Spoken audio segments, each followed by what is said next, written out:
Vikings, warlords of the sea. In Northern Europe, they still celebrate their Viking roots. But few realize the Vikings got as far as Russia, traveling over 1,000 miles, and may have given the country its name.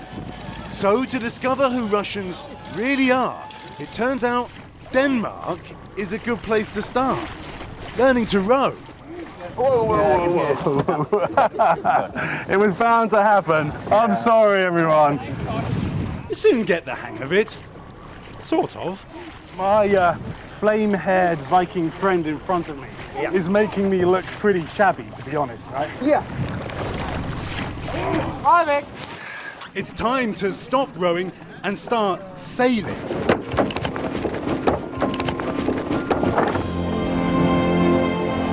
A 1,000 years ago, Viking warships like the Sea Stallion sailed the Atlantic to America, and they went east too, reaching as far as what's now called Russia, in search of furs and treasure, and they became known as the Rus.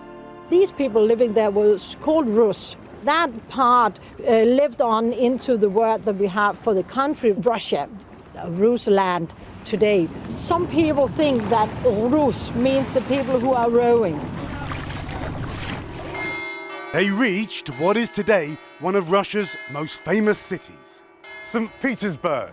Centuries before Peter the Great built this magnificent city, the Vikings were here, rowing these very rivers, taking their Viking boats across this vast land.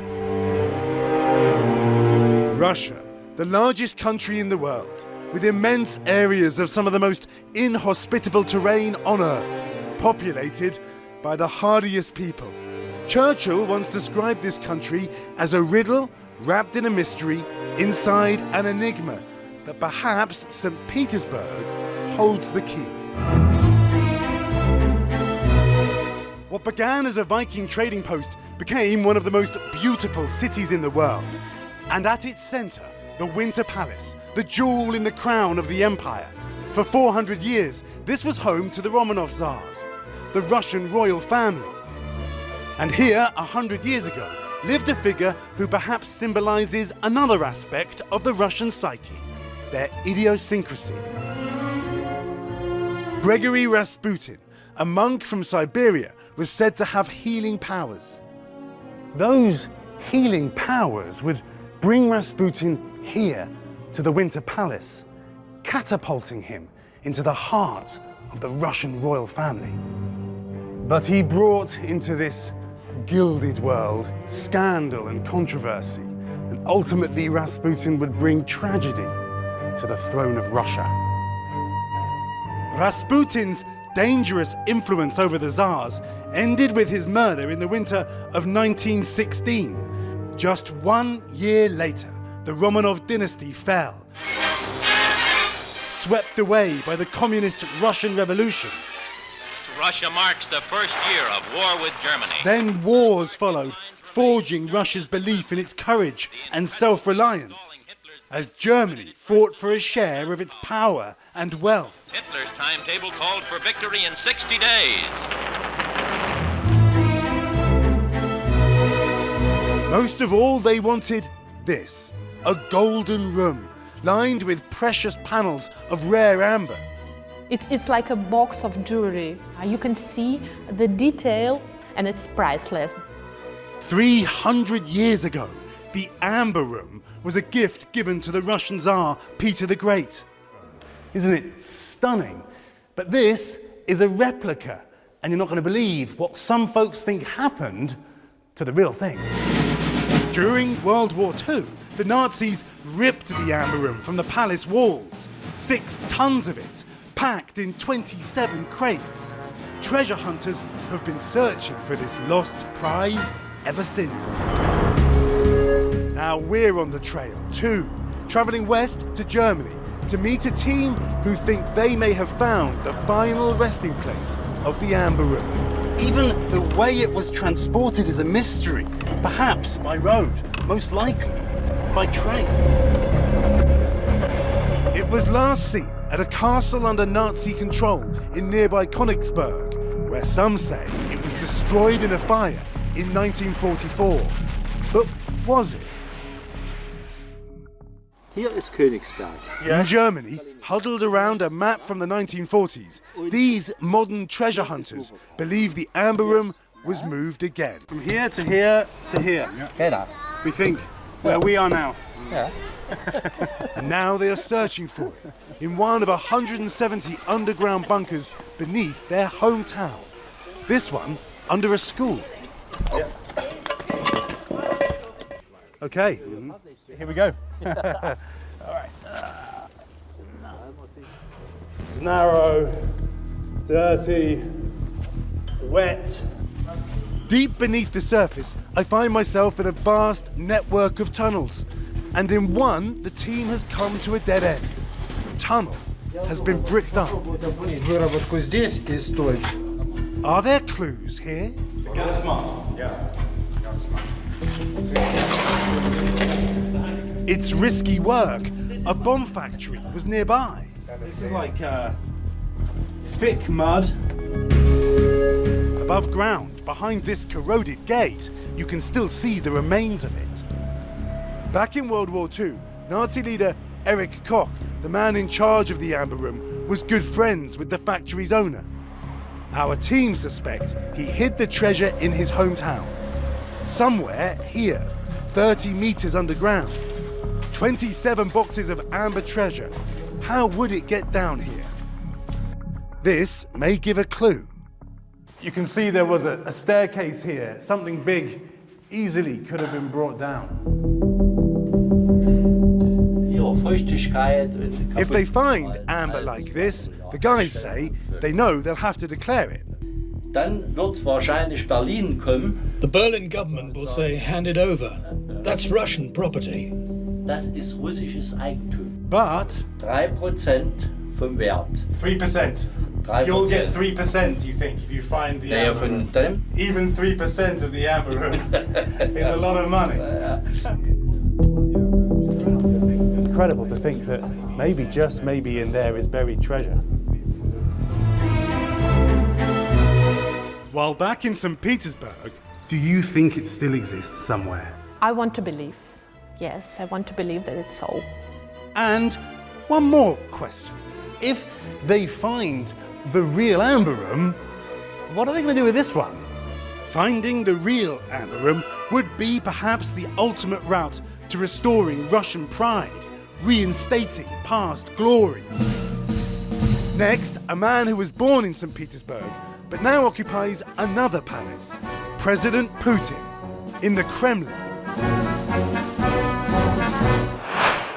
Today is now a podcast, available every morning. Listen wherever you get your podcasts. News is more than a headline. It informs, it inspires, and it still matters. To cover it, you have to be in it. And that's what we're gonna do. Every night, we take you to the front lines of the story, where it's actually happening, with NBC News journalists on the ground from all over the world. We cover what you need to know and bring your newsfeed to life. In primetime and streaming live, it's your news playlist every night. Top Story with Tom Llamas, weeknights at 7 on NBC News Now. Nearly a dozen hours after the eye roared ashore. There is some late-breaking news. All right, News is more than a headline. It informs, it inspires, and it still matters. To cover it, you have to be in it. And that's what we're gonna do. Every night, we take you to the front lines of the story, where it's actually happening, with NBC News journalists on the ground from all over the world. We cover what you need to know and bring your newsfeed to life. In primetime and streaming live, it's your news playlist every night. Top Story with Tom Llamas, weeknights at 7 on NBC News Now. Today is now a podcast, available every morning. Listen wherever you get your podcasts. The Meet the Press Chuck Toddcast, free wherever you get your podcasts. Moscow, Russia's other capital city. This, its walled fortress heart, the Kremlin. For hundreds of years, the seat of Russian power. And today, from where the president runs this vast country. So here we are. Inside the Grand Kremlin Palace. Come with us up the very same steps into the heart of Vladimir Putin's government.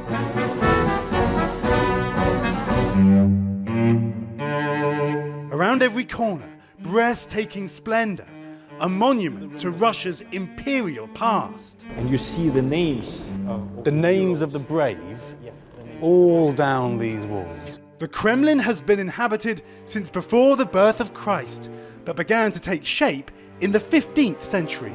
We're entering the medieval Russia. Through golden doors. Right up in that corner there is a little window. Well, that was for the Tsar's wife. She normally did not take part in the ceremonies, but she could watch. Inside the Grand Palace, it takes 3,000 light bulbs to illuminate one room. And just imagine how it would feel to sit on one of these golden thrones. The Kremlin is one of the most opulent palaces in the world, the home of royal dynasties stretching back to the Middle Ages. Its walls have seen triumph and tragedy, a fortress of power and faith so strong there are 3 cathedrals in the courtyard. Well, actually all the life of the Tsars passed here. Here they got crowned in the beginning of their rule. Here they prayed, this was their home church. And here they got buried. Amazingly, even in times of turmoil and revolution, the churches were not destroyed. There is still so much gold leaf on one that it's a World Heritage Site. In fact, within the impregnable walls of the Kremlin is a treasure house of the staggering wealth and riches of the Tsars. These are the fabulous Faberge eggs. Only 50 imperial eggs were ever made. Unbelievably, even after years of revolution and turmoil, 42 still survive. These are incredible. Given by the Tsar to his family on Easter, every egg had a gift inside it, intricately detailed, like this statue. The wife of the emperor could see her husband actually sitting on a horse inside a small egg. Some feature portraits of Russia's last royals, the Romanovs. The eggs are worth millions, each a miniature monument to Russia's past. This egg actually is a clock. So we've got 2:05. I'm not sure it has been wound up properly. And then there are the diamonds. Now this is a symbol of Russian power. This crown was made specially for Catherine the Great. She was a woman and she liked diamonds. That's an answer that has continued through the centuries. I have to tell you, I am so grateful that my wife isn't here. Yes. I would never be able to buy her a present again. Earrings so heavy they had to be looped over the ears. Jewels so precious they're impossible to value. The treasures of the Kremlin, a sparkling expression of Russia's great wealth, and a reminder that for centuries, Russians have loved their bling. Outside in the courtyard, there are treasures too, and these ones are alive. Hello. Once the sport of Tsars, falconry is still practiced here. No TV crew outside of Russia has ever been given the chance to do this. You can just imagine Tsars holding a bird just like this in exactly these surroundings. And they are just majestic, aren't they? And throughout Russia's turbulent history, many leaders roamed these courtyards. Stalin closed this area to the public. He wanted to walk in peace. It's a relatively quiet place right in the middle of the city. Joseph Stalin walked here. Yes. On this very path. Yes. During communism, the Kremlin remained the heart of government. Successive Soviet leaders ruling from behind these massive Kremlin walls that few could penetrate. An unknowable, mysterious place. The history, the riches, the splendor, and the power of a nation that survived conquests and plunder, still at the center of global politics today. The work of government continues. President Putin walks this very corridor. President Putin's private residence. I'm just gonna... Had to give it a go. Grab your apron for a new podcast, Cooking Up a Storm with Al Roker. My forecast, yummy. Some of the best chefs spill the beans on family secrets to get you ready for Thanksgiving. Didn't fun. Bringing the heat for the holidays. Follow now wherever you get your podcasts.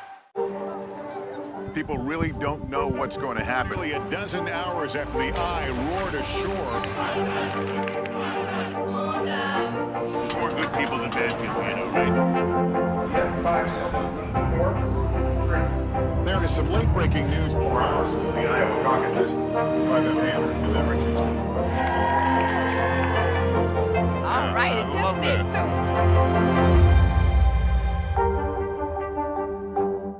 News is more than a headline. It informs, it inspires, and it still matters. To cover it, you have to be in it. And that's what we're gonna do. Every night, we take you to the front lines of the story, where it's actually happening, with NBC News journalists on the ground from all over the world. We cover what you need to know and bring your newsfeed to life. In primetime and streaming live, it's your news playlist every night. Top Story with Tom Llamas, weeknights at 7 on NBC News Now. Nearly a dozen hours after the eye roared ashore. There is some late-breaking news. All right, it just me too. Today is now a podcast, available every morning. Listen wherever you get your podcasts. Nearly a dozen hours after the eye roared ashore. There is some late-breaking news. All right, it just me too. For breaking news in our changing world, download the NBC News app.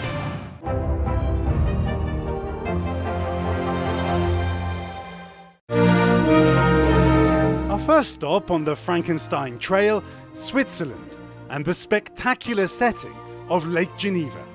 It was here 200 years ago, at the Villa Diodati, one rainy night that teenager Mary Shelley dreamed up her tale of terror. It tells of how Victor Frankenstein, using dead bodies stolen from graveyards, created a man. It's alive. And brought it back to life. It's alive! It's alive! And Frankenstein, it seems, like Dracula, may have had a ring of truth, because shortly before Mary Shelley wrote her book, she had been travelling through Germany, where a remote village has a dark history. Can anyone tell me the way to Castle Frankenstein?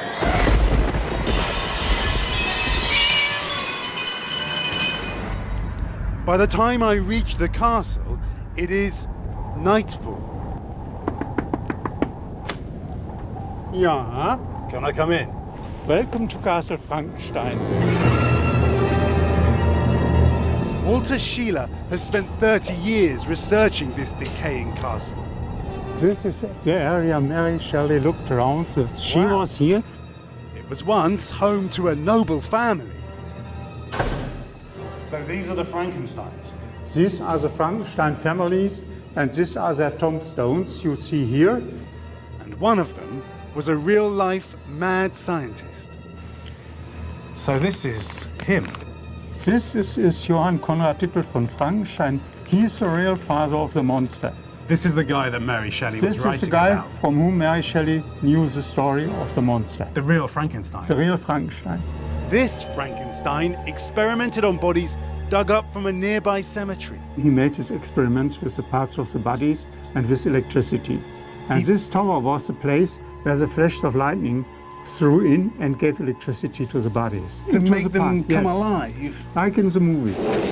Unlike in those classic Universal movies, no Frankenstein's monster was ever brought to life. And there was no walking dead terrorizing the village. But a lot of people who live around here, as they say, this is a very bad place to stay during the night. The devil is playing his fool. I don't know, I've never seen him. You've never seen the devil? No, never. I'm glad I'm with you. Yeah. Maybe I'm the devil for them. Good night, my friend. For breaking news in our changing world, download the NBC News app.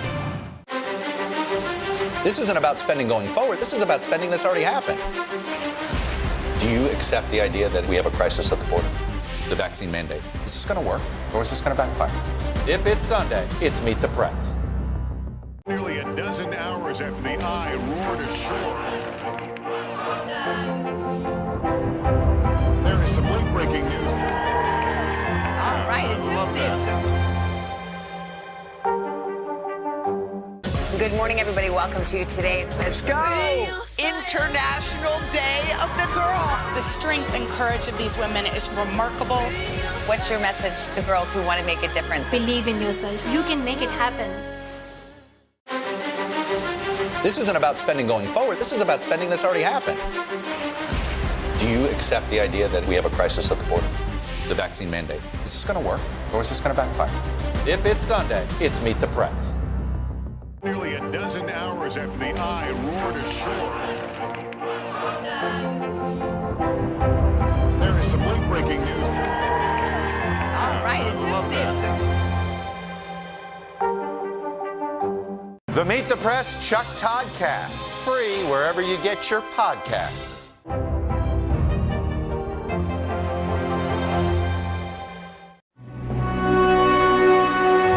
Scotland, on the road north to the rugged Highlands, a country of breathtaking landscapes, ancient castles, and lakes the Scots call lochs. So this is Loch Ness. This vast loch easily lends itself to legend. A monster? Really? Here at Loch Ness, there have been hundreds of so-called sightings describing a huge and mysterious creature. Up behind us here, a little bit up the loch, 20 odd years ago, sitting beside the loch in my car, and I saw this black hump come out of the water, and I have no idea to this day what it was. He saw an object which he described as like an upturned boat. It turned, went against the headwind, and disappeared. There were 9 witnesses. Ancient Celtic legend tells of a beast in the water, and there is a record of an apparent encounter here 1,000 years ago. But it was during the 1930s that the beast was given a name, the Loch Ness Monster, or more affectionately, Nessie. All over the loch, eyewitnesses described seeing a creature some claimed looked like a prehistoric reptile called a plesiosaur, both in and out of the water. And in one infamous sighting, a couple driving on this road saw a huge creature, maybe 30 feet long, slither in front of them and plunge into the loch. So to understand the lure of the loch, begin with a man who has lived on the shore in a van for almost 30 years. There's a majesty about this place. There's an energy that pours off of here. There's a palpable feeling of, well, it's legend. Steve Feltham scans the surface every day for hours at a time. He too says he has seen the monster. It was like a torpedo going through the water, the size of a car going through there. But does Steve think Nessie is a plesiosaur? Nessie could still turn out to be a dinosaur, but at the moment I see it more likely to turn out to be something like a Wales catfish, the biggest freshwater fish in the world. It grows to about 4 or 5 meters long. They live for 100 years. It's got a smooth back, which is what people describe here. The hump, the upturned boat type hump going through the water. How you doing? How are you? Good, yeah? Hi, nice to meet you. For decades, enthusiasts and even scientists have been searching for facts in this Loch Ness fiction. Skipper Dick Rayner has been investigating the mystery of Loch Ness for 50 years. The thing we were looking for was between 20 and 40 feet long. 40 feet long? Yeah. I think we're going to need a bigger boat. If there is a creature hiding here, Dick says sonar should be the best way to track it down. We're over the deepest part now. Wow. 745 feet.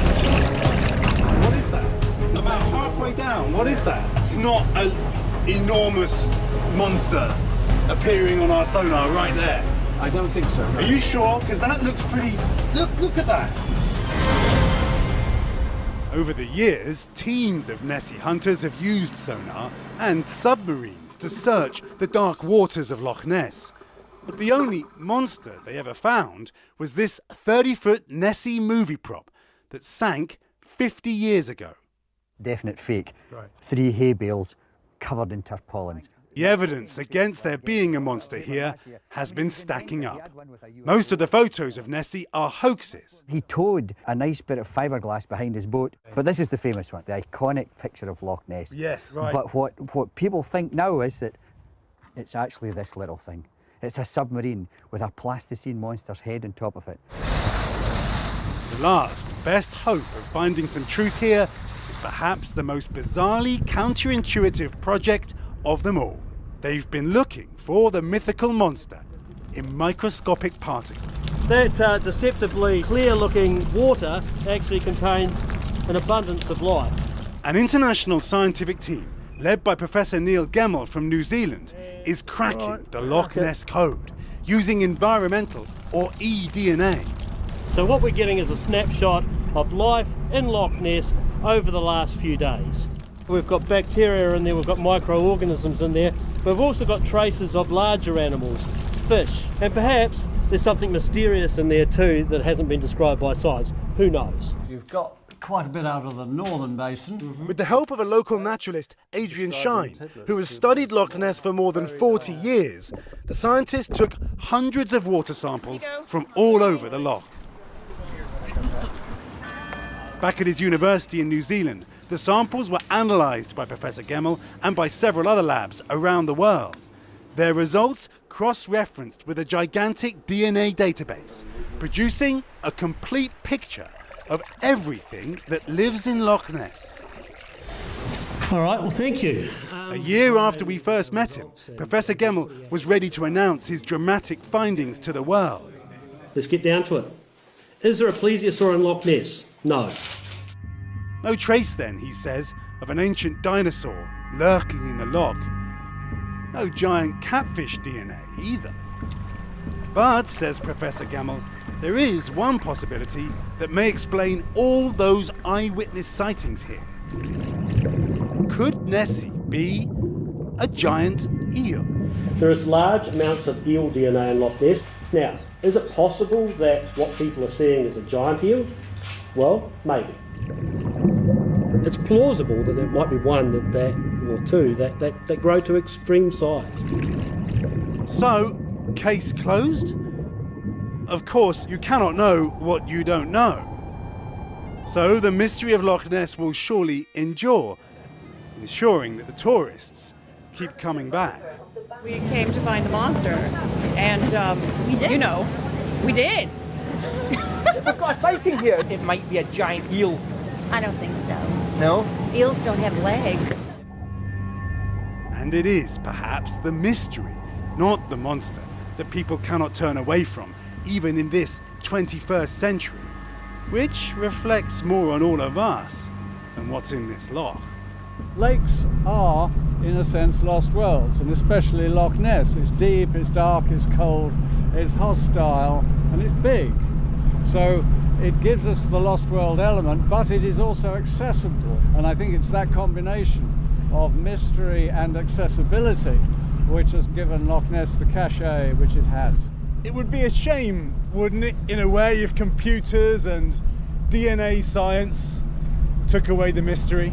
Well, you never would, you see, because as long as people want to believe in Loch Ness monsters, there'll be Loch Ness monsters. When you are here at dusk, looking out over these dark waters, it's easy to understand why people once feared something lurking beneath. And maybe, even today, we need to believe in monsters and evil so we get to be the good guys. Or perhaps we just like to be scared.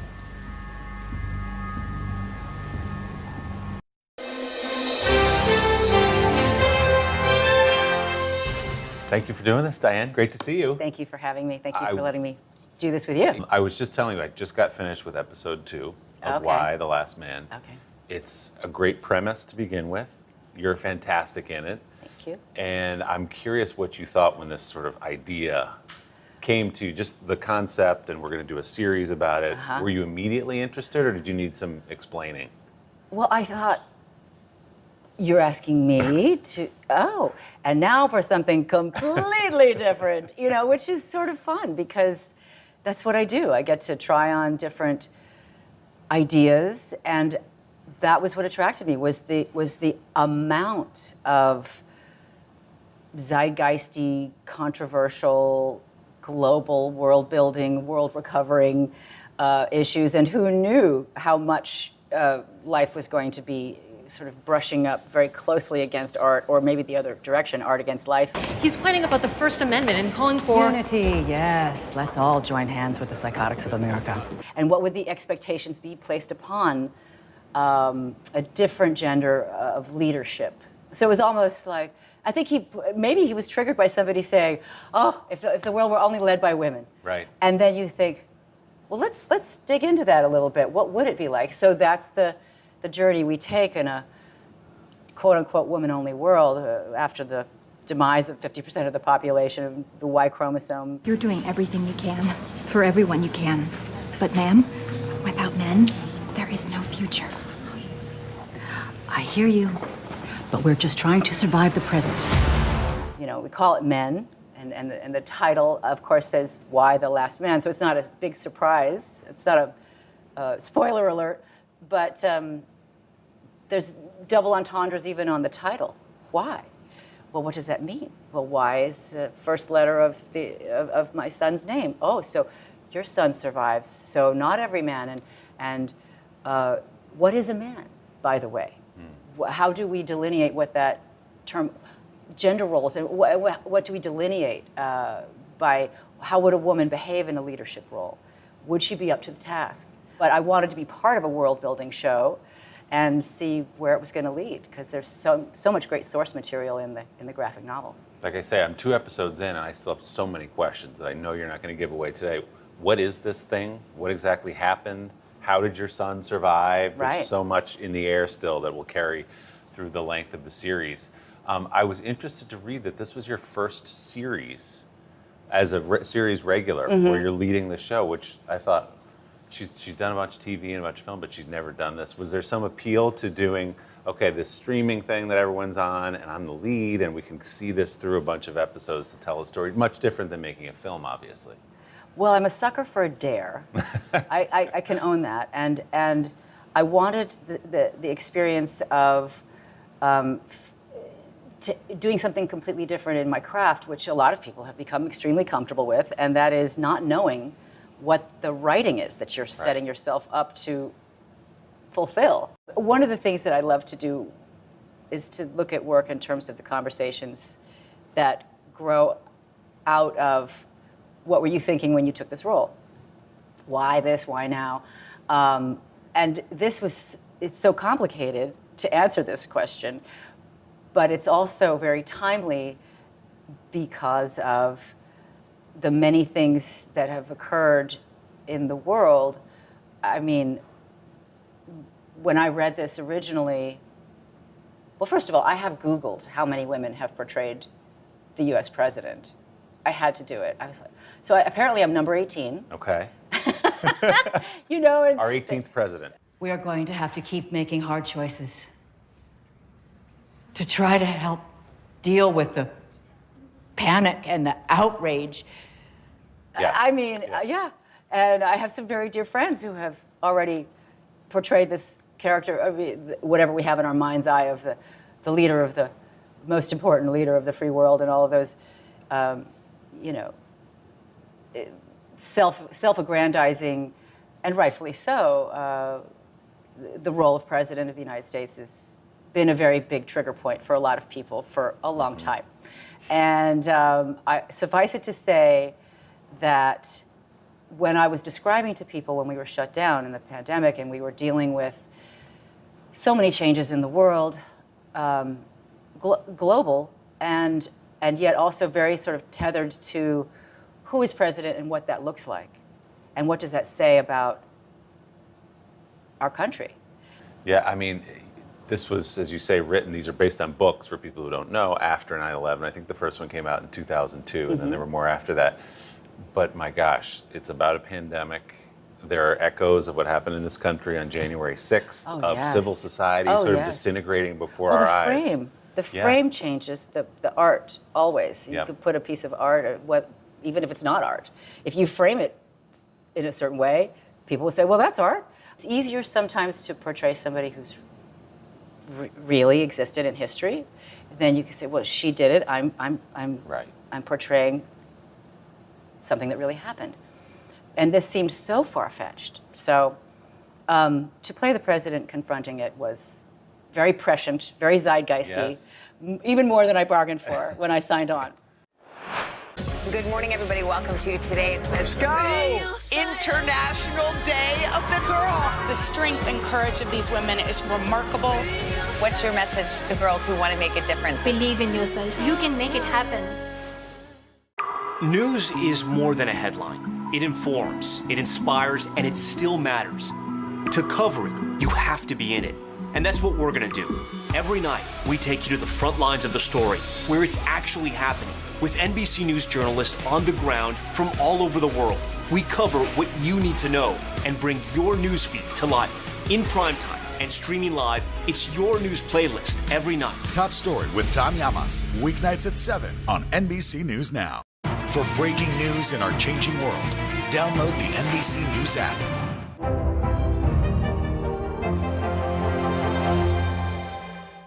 News is more than a headline. It informs, it inspires, and it still matters.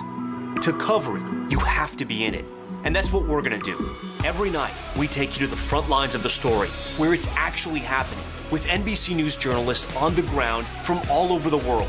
We cover what you need to know and bring your newsfeed to life. In primetime and streaming live, it's your news playlist every night. Top Story with Tom Llamas, weeknights at 7 on NBC News Now.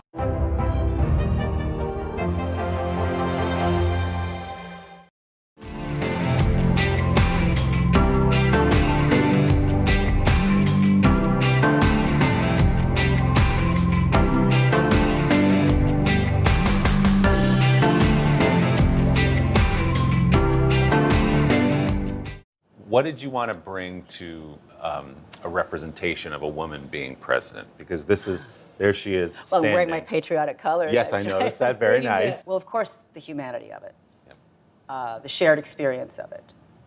The line of succession was decimated by the amount of death and the amount of grieving that she has. In order to be a good leader, you have to be the best follower, in a way. So she wasn't chosen. She wasn't voted in. So there's a lot of controversy around inheriting the job that she wasn't voted for, you know. And so, hey, that's prescient too this year. Voting became very important, and the controversy around our votes considered authentic.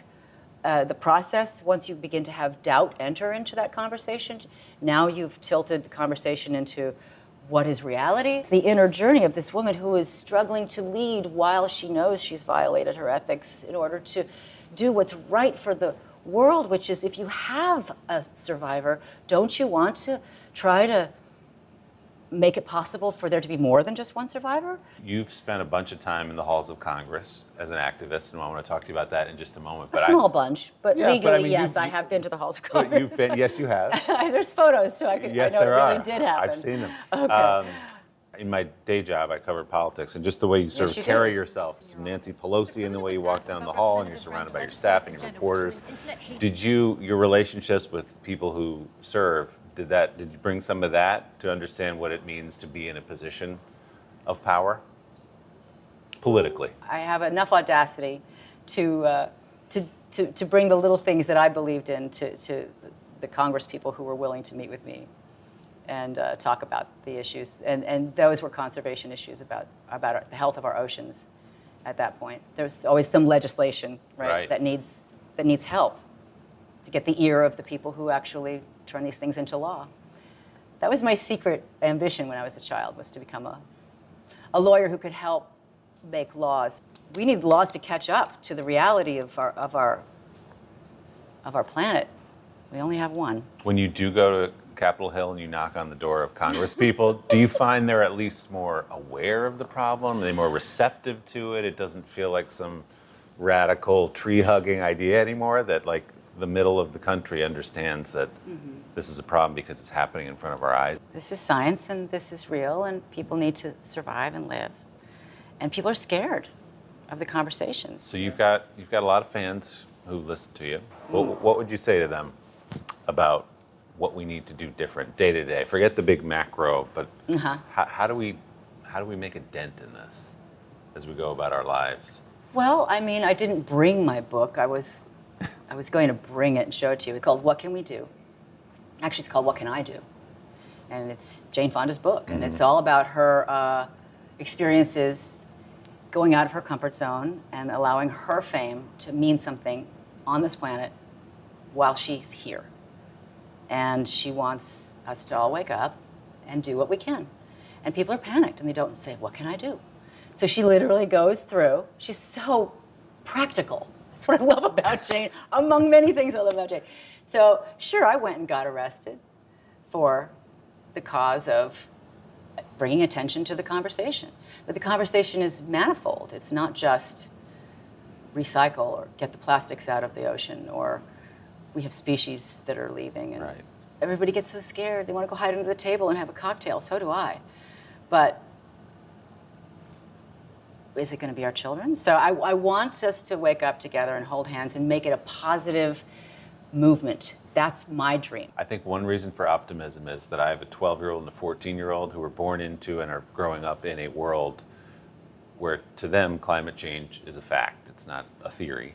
Yeah. And it's what they're taught, Yeah. and they see it more on the news than certainly you or But I it's not did been politicized. growing up. It hasn't been politicized They for said, them. well, yes, this is happening. Here's what needs to happen. So maybe that's one reason for optimism, is this generational turnover. Yeah. But they don't have to be convinced of it. Right. Most of them, anyway. Right. One thing Jane pointed out, and it's true, is that they make the individual feel bad, but they're supplying us with plastic everything. So we have to revisit and make things so they can be reusable and share more and include more people in our family, I think. And now I'm going to run for office. I was going to say, this is it. This is your campaign launch right here. I'll vote for you. News is more than a headline. It informs, it inspires, and it still matters. To cover it, you have to be in it. And that's what we're gonna do.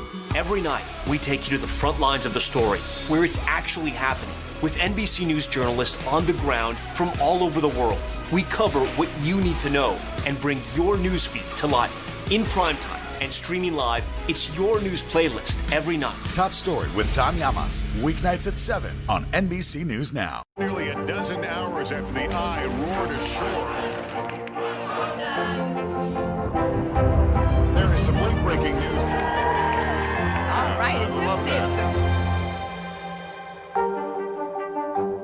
Good morning, everybody. Welcome to today. Let's go. We're going to kick off the Pink Power and Breast Cancer Awareness Month. What's the best thing about being this age? You have nothing to prove, because you already proved it. What does it feel like to be in a city that you love so much? I am humbly proud that I stuck up for my town. We all have the honor of helping reopen the doors. Broadway is back!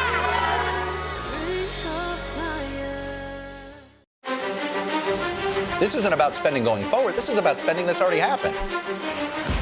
Do you accept the idea that we have a crisis at the border? The vaccine mandate. Is this going to work, or is this going to backfire?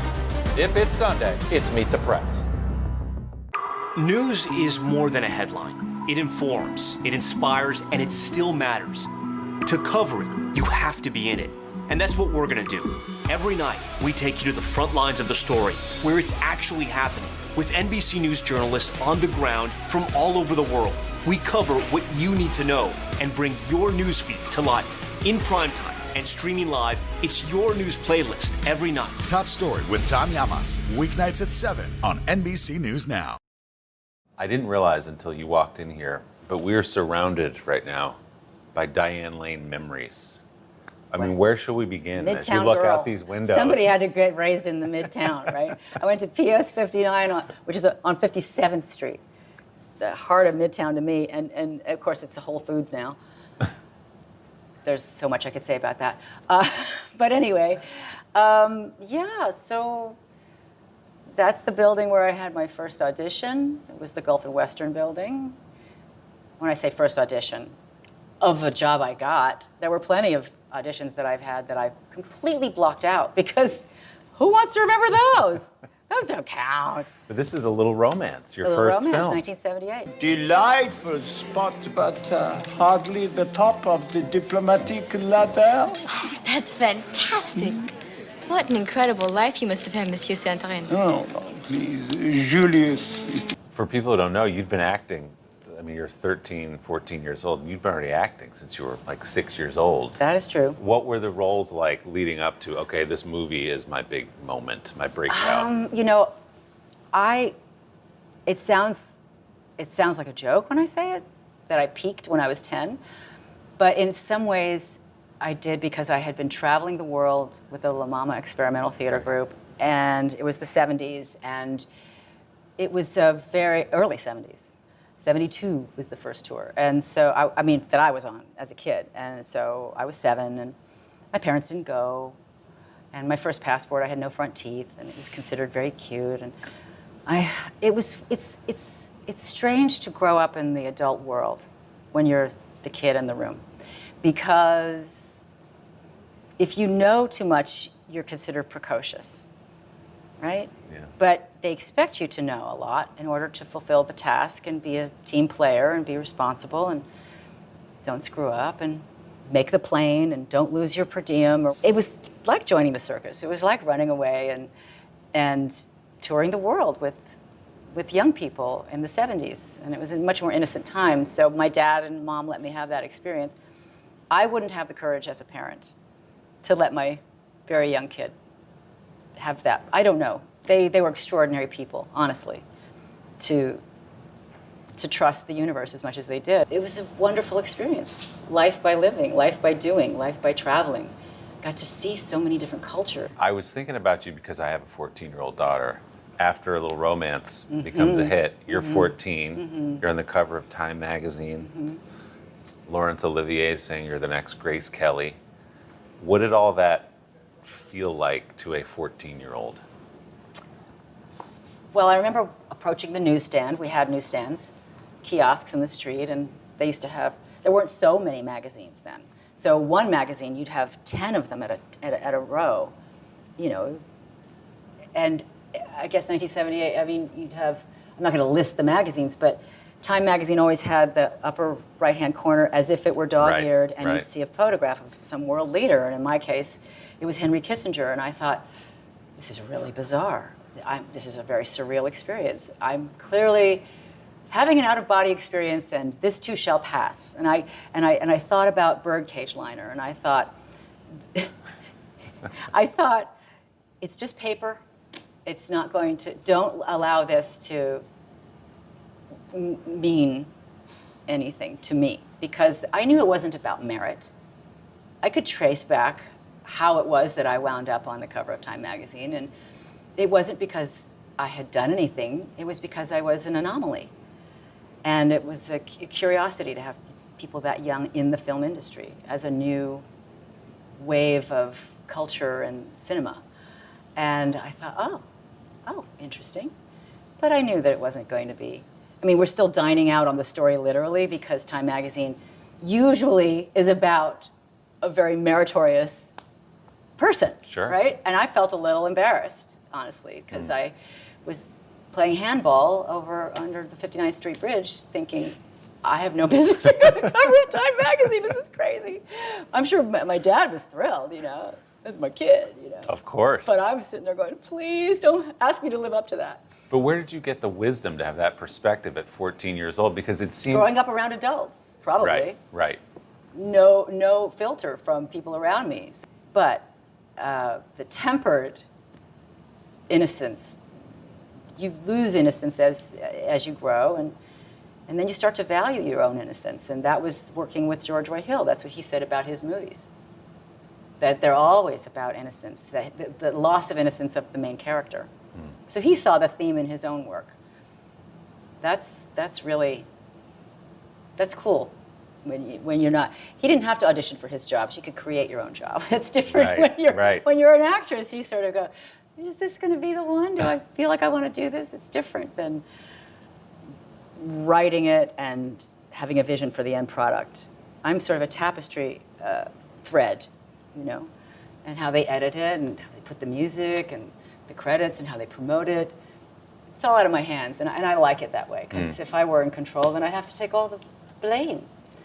You know, it's not worth the credit. It's too big a risk. That's so interesting, right? It is interesting. Yeah. Because you could say, well, what's the next one? Right. Next. Right. It's okay. I mean, it feels like watching your career, even to now, you do have this perspective on what it means to be a movie star. I'm sure you don't like that term, or a celebrity, and that it doesn't really interest you that much. Well, it does in terms of what people like Jane Fonda have done with it. Meaning, you can live a long time and you can add, you know, something to humanity in terms of what you've done with your fame. Right. That I think is But the value. things you went through as a child, becoming a child star can ruin people, obviously. And then you're in Coppola movie, they push you through, and you have this incredible young career, but you survive it, and then some, and you're being nominated Isn't it interesting that they use the word survive? Yeah, well, because there are some Because it people is a who don't. gauntlet of potential bad choices that you're not even supposed to be aware enough to make good or bad choices. It's all luck, or some person in the background who's a marionette and you're the puppet, and there's strings being pulled that allow you to have good fortune compared to somebody else. One of the things my dad said to me, as he knew he was dying, he said, you know, isn't it enough, Diane? Don't you think it's somebody else's turn? And because he's brutal. My dad was famously brutal, hence an acting teacher. Right. Cut you asunder, right, in a way that nobody else can, or you wouldn't allow anybody else to. And it was almost like saying, are you going to keep going? I knew he was daring me to keep after it. He wanted me to have one of those lifer type careers. And you have. Right? I Yeah, mean, look, but here you are. Am I supposed to go to 30 years? It's like, so what's the secret if somebody's watching right now to keep that ball in the air the way you have, to have had all these phases where you go... Being open to change. Really? Yeah. I think so. Being open to change. I mean, the human body is very humbling, and if you're a woman, you certainly are aware of the way change is part of your fate, because there's only a window of time within which you can procreate. And that is such a blessing. And it is also a measure of worth that men don't experience. And it is also a tremendous gift because you, in some ways, get to be born fresh. I gotta watch my terms because my grandmother was a Pentecostal preacher. I don't want to get into trouble. But you can be born freshly in your own self-understanding by not internalizing any longer the male gaze. Unless you want to. Right.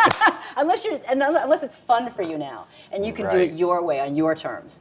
And so I'm watching women these days, and I'm very heartened by the diversity of representation that is accessible to young people today. But see, it takes strength. You have to be able to come up against all these things that want you to internalize them and make you an insecure person. So every little lesson that you get and being able to change and adapt and not let it define you is the goal for women, I think. To cover the news, you have to be in it. We'll take you to the front lines of the story, bringing your news feed to life. Streaming live every night. It's your news playlist. Top Story with Tom Llamas, weeknights at 7 on NBC News Now. For breaking news in our changing world, download the NBC News app. Make the most of your day with Today All Day. Get closer to all your friends at Today in a whole new way. Today in 30. We give you a mix of everything you love about our show in a mere 30 minutes. Shop today with Jill Martin. We're helping you shop like never before. The latest styles and biggest names. Today Food. Things are heating up in the Today All Day kitchen. Cooking essentials and recipe inspiration. Is that ready? Are you ready? Oh, I'm so ready. Only on Today All Day.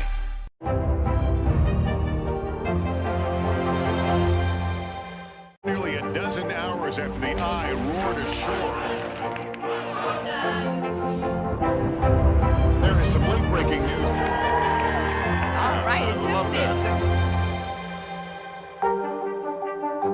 Today is now a podcast, available every morning. Listen wherever you get your podcasts. Sometimes the news can be difficult and overwhelming for kids to understand. Will coronavirus come back next year? So to help make sense of it all, we've created a newscast just for them. Man, you know a lot. We hope your family will watch Nightly News Kids Edition. You've been consistent. Was it gratifying in that run, sort of perfect storm, unfaithful, under the Tuscan sun, to just have this? People knew you from A Little Romance, and they knew you along the way, and then here she is again, you know? John Cusack and I made a film together, and we sat in the trailer at one point, and he said something that I'm going to quote, and he's going to have to forgive me, because maybe he would disagree with himself at this point. And there were these books on the table, and he says, I think we're the coffee table book actors. We make everybody feel super comfy, cozy. We've been there since they were 12. They are now whatever age they are, and we're still here, and they know they're okay because we're still here. And I thought, I can work with that.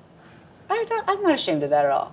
I bring it because we want to see what else you got, and that's part of the reason I chose this show, is because it's so completely fresh and different for me as a show, even if I were just watching it. So to think of myself in it, get a little squirrely, but that's the fun of it. You're supposed to do the work that scares you. It's funny, when I interviewed him for this show a couple of months ago, he was saying sometimes he'll be watching TV and he'll come across a movie on cable, and he said it's like looking at your old yearbook photos. You go, who is that guy? what is up with your hair? Who is that guy? You know? Fun. Do you ever come across your old stuff when you're watching TV, or do you? Well, I call it my avoid young stuff. Yeah, So it right. cuts both ways. I mean, sure, I do, and I always want to break the mold. I mean, when you're an actor, you want to be able to disappear into something as much as you're allowed, or have the courage, or can pull off.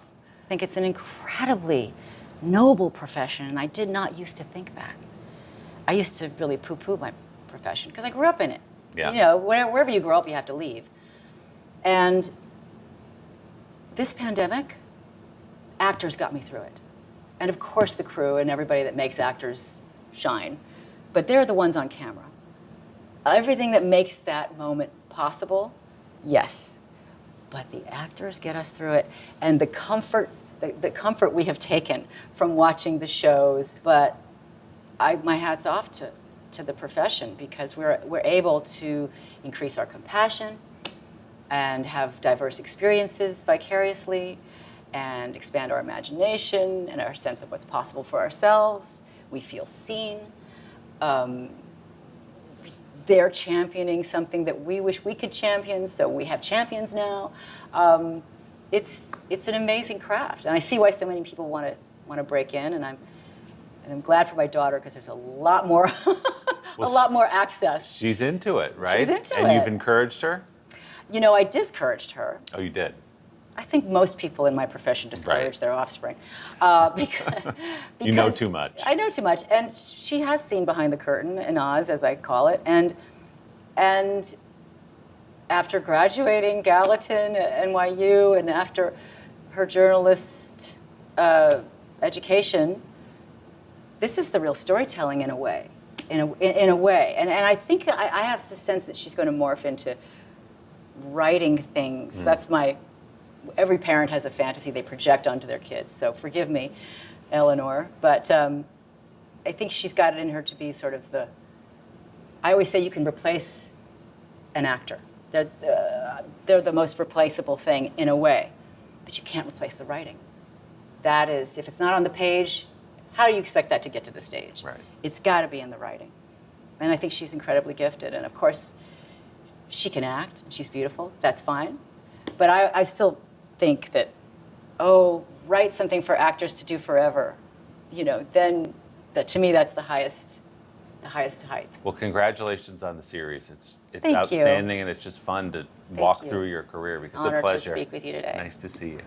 Say there today all day. Are you looking to ditch some dairy? Well, up next on #Cooking, Samadata remaking 2 classically creamy dishes without the cream.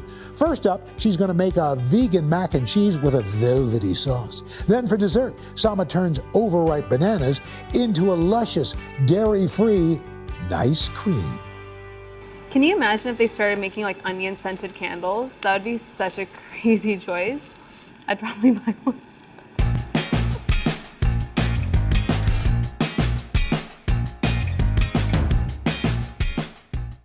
If you can't eat dairy, then don't worry, I got you.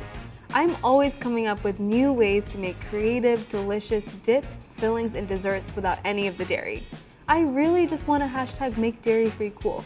I'm going to show you how to make 2 of my favorite recipes that are traditionally loaded with lots of cheese and milk. First up, my Masala Mac and Cheese, and next, because we can never forget dessert, my banana cardamom ice cream.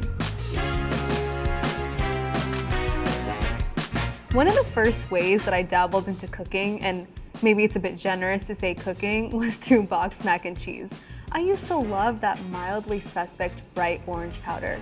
But today, we are making my Masala Mac and Cheese. The flavor profile is a little bit more elevated, but still just as creamy and decadent. Let's get started. The first thing that we're gonna do is dice up my onion. So I wanted to add some cooked onions into the sauce because I think it adds a lot more flavor. We want different levels of flavor and spice, and by cooking these onions down in some olive oil, it's really gonna get us there. I'm gonna peel this guy. I am just dicing my onion right there.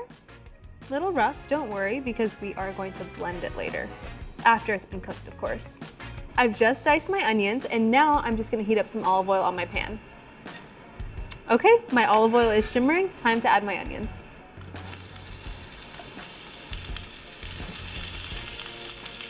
I also want to make sure I'm seasoning my onions with some salt and pepper. A little salt, and some freshly ground black pepper. Okay, these onions look delicious, they look nice and golden brown. I'm gonna turn my stove off, set these aside to cool, and get to work on my creamy sauce. Before we get going on my sauce, I have to tell you about cashews.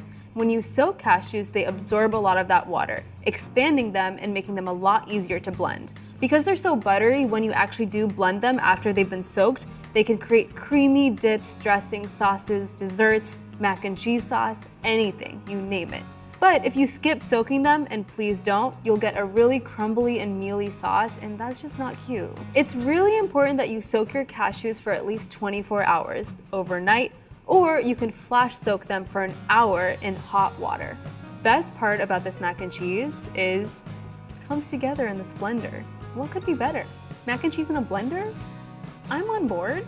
We're gonna add our cashews into our blender. Make sure when you're making this recipe that you only use raw cashews. No salt on it, no roasting.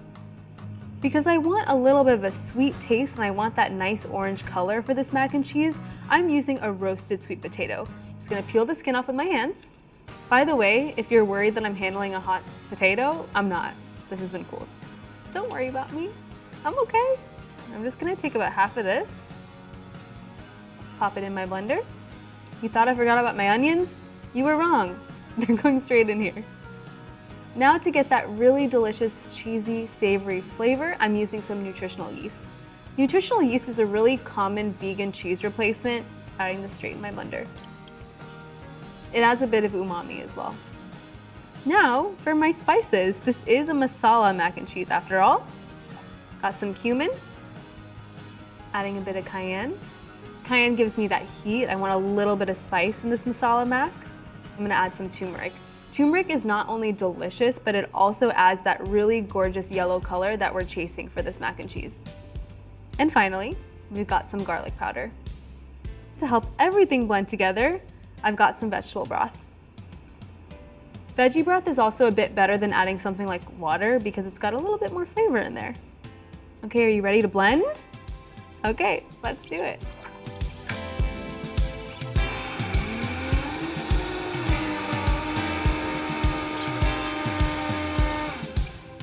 And if you need to, feel free to scrape down the sides of the blender to get everything well incorporated. Boom. I'm gonna add a little bit more salt, a little more pepper. Back to blending we go.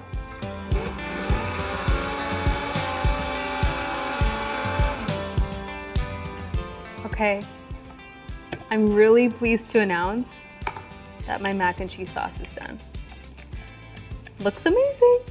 Time to make our pasta. Got my cute little elbows here. My water is boiling. Don't forget, please don't forget to salt your pasta water, okay? I'm gonna do that right now. Pasta water is salted. It's time for our pasta. So I am using elbows here for my little cute pasta shape. I wanted to get that very iconic mac and cheese vibe, but you can totally use whatever short pasta works for you. A shell would be nice here, penne would be nice here. Okay, so I'm just gonna fish for a piece, see how we're doing on doneness. This is the best way to check. Just pinch it with your fingers or just bite into it. Perfect. Our pasta is ready. Time to drain. Okay, don't drop the sama. Don't drop it.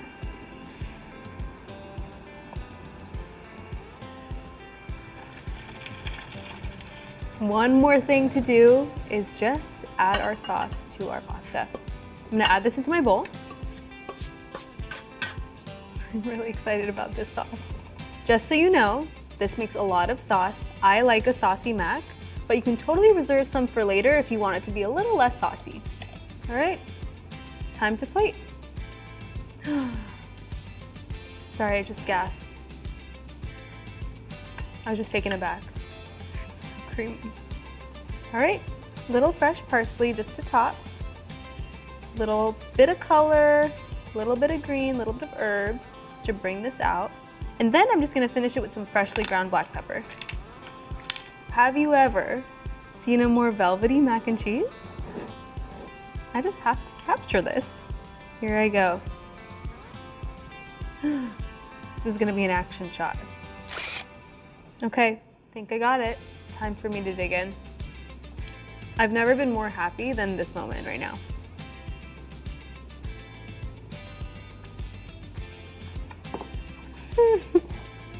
There's so much flavor going on, and it's so creamy. You would not believe there's no dairy in this.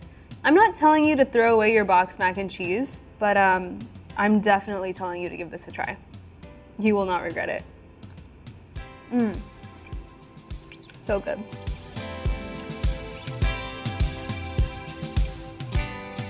It's me, and I can never have any dinner or lunch without a little bit of dessert. So up next, I've got my banana cardamom ice cream, and you're absolutely gonna love it. I'm gonna go grab the ingredients.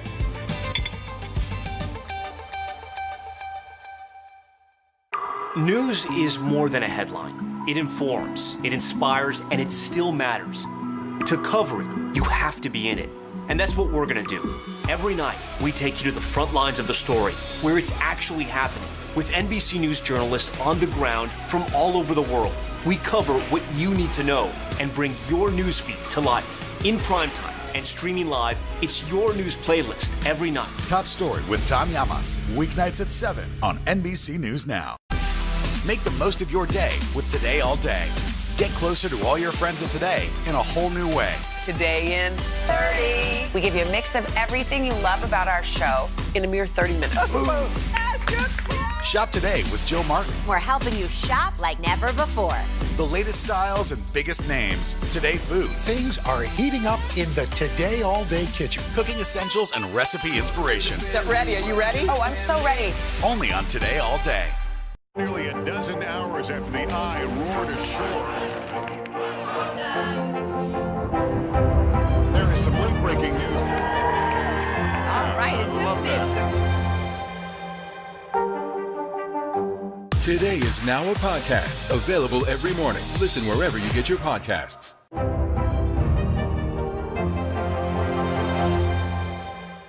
For breaking news in our changing world, download the NBC News app.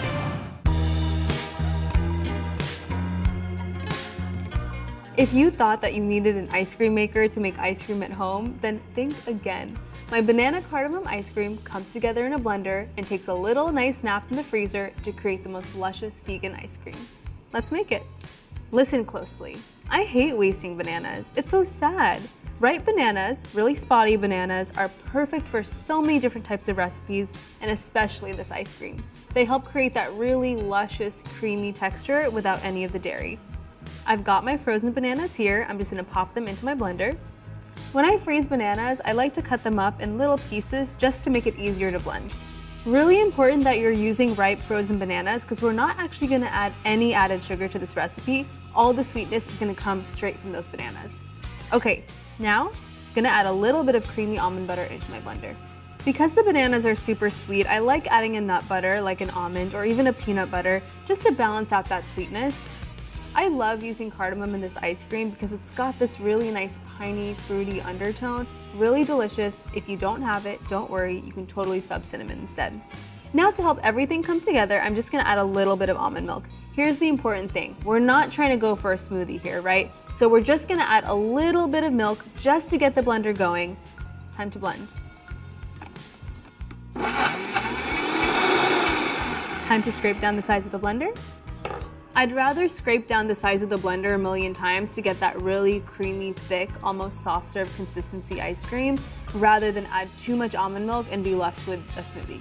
Can we just take a moment for my blender, please? It literally does the absolute most for me. It's key when I'm creating all of my delicious dairy-free recipes.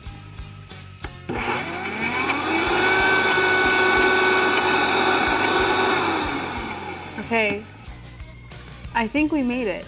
I could eat this now, and you could too, but I do want a little bit of an ice cream scoopable consistency, so that's why I'm transferring it to the freezer.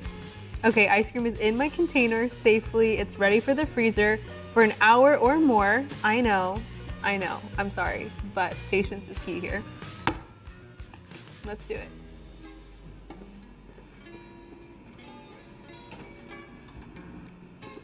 My ice cream is done. A little patience gets us a very long way. I am just gonna cut some strawberries to top my ice cream with, and then I'm gonna enjoy it. No, I did not just sneak a strawberry. I have been waiting for a long time for my dessert, so it is time to scoop my ice cream. I'm very excited. I just gasped yet again. Oh, you thought I was a single scoop girl? Think again. Oh, you thought I was a double scoop girl? Think once more.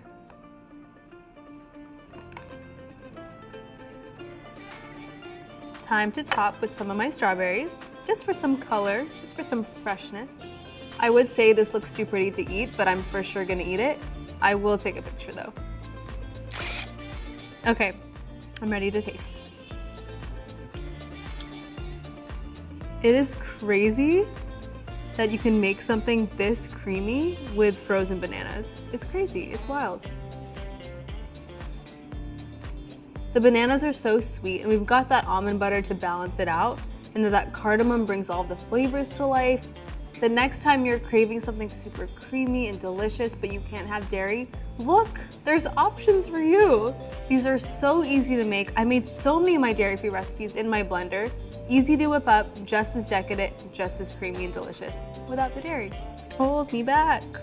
I am going in again. Oh, it's so good.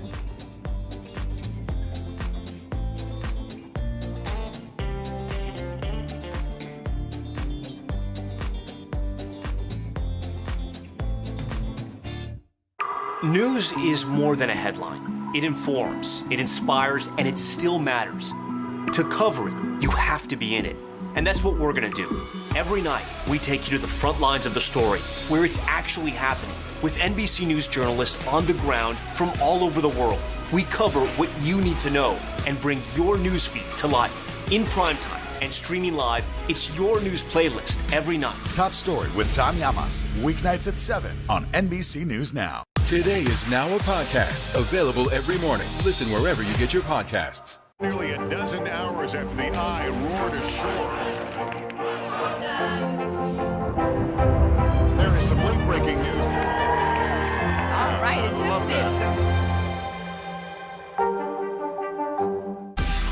Make the most of your day with Today All Day.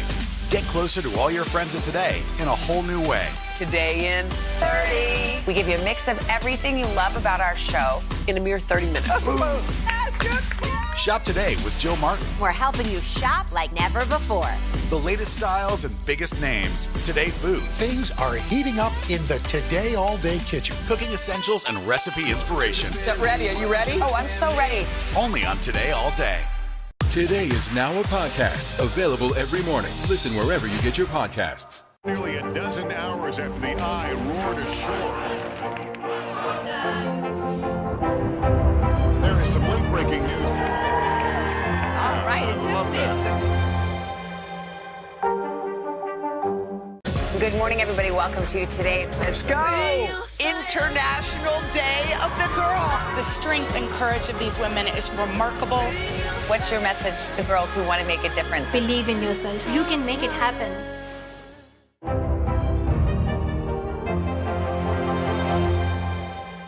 This is seriously so good. It's like, the sweetness is perfect. It's not too much, it's not too little. It's like my little Goldilocks sweetness. It's so good.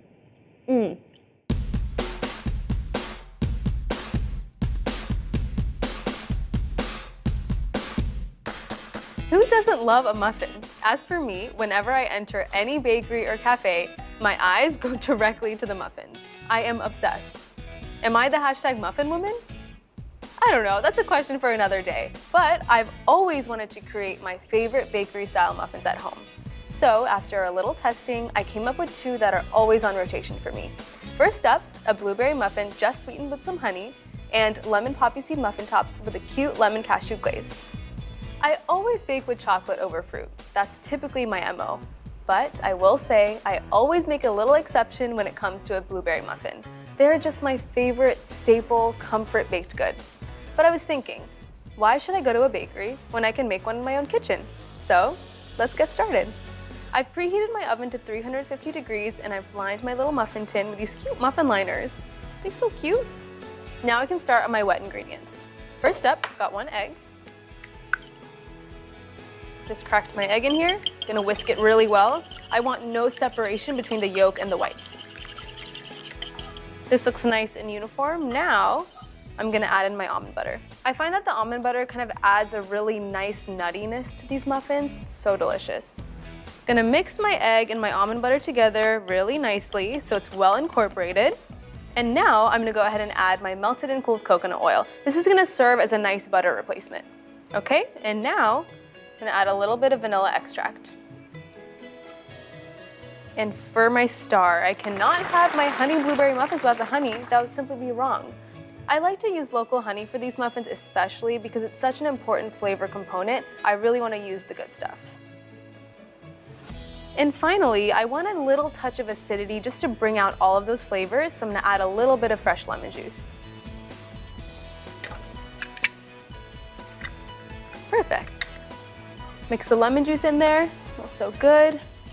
Okay, my wet ingredients look perfect. They're well incorporated, they're well mixed, which means it's time for me to move on to my dry ingredients.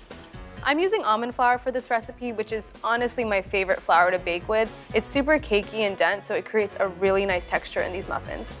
I'm gonna add some baking powder and a little pinch of salt. Just a little, perfect. Now I'm just gonna whisk my dry ingredients together, make sure everything's well incorporated. You know what time it is. It's time to combine our wet and dry ingredients. We want an even muffin batter. It smells so good already. All right, I'm just gonna add a little bit of almond milk to help everything come together a bit better. This is looking great. Now, this is a blueberry muffin. So I've got my gorgeous fresh blueberries here. Just proceed with caution when you're folding your blueberries into the batter. We don't want them to burst. They're precious, they're delicate.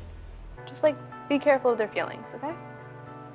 Okay, we look nice and well incorporated here, so it's time for me to add them into my muffin tin.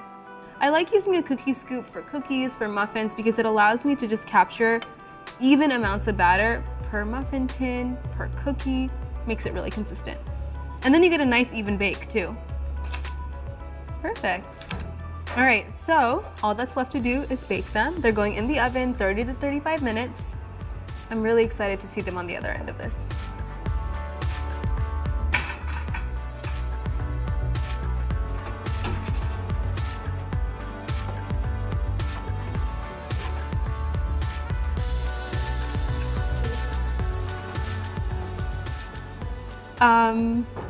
Should I open a bakery? Just wondering. They look so cute. I've let them cool for 15 minutes, which means that it's definitely time for me to eat them. Okay, let's take a look. I mean, come on. They look so good. Before I dive into these, okay, I'm gonna have to take a picture. If I'm trying to start my own bakery, I gotta have some documentation of this moment. Pretty iconic stuff, I have to say. I think it's time for me to try them. I think I've waited long enough. Here's a question. Do you bite into your muffin or do you rip a piece off? I'm gonna be dainty today and rip a little piece off. Here I go. Okay, oh, almost lost a blueberry. It's crazy how well the blueberries and the honey go together. It's so good. Speaking of muffins, if you only eat the muffin tops, don't worry, I'm not judging you. In fact, my next recipe is for you because I'm gonna be making my lemon poppy seed muffin tops. I'm gonna go grab the ingredients. To cover the news, you have to be in it. We'll take you to the front lines of the story, bringing your news feed to life. Streaming live every night. It's your news playlist. Top Story with Tom Llamas, weeknights at 7 on NBC News Now. People really don't know what's going to happen. Only a dozen hours after the eye roared ashore. More good people than bad people, you know, right? 5 seconds. 4, 3. There is some late-breaking news 4 hours into the Iowa caucuses by the Hammers with everything. All right, it just did too. Today is now a podcast, available every morning. Listen wherever you get your podcasts. People really don't know what's going to happen. Only a dozen hours after the eye roared ashore. More good people than bad people, you know, right? 5 seconds. 4, 3. There is some late-breaking news 4 hours into the Iowa caucuses by the Hammers with everything. All right, it just did too.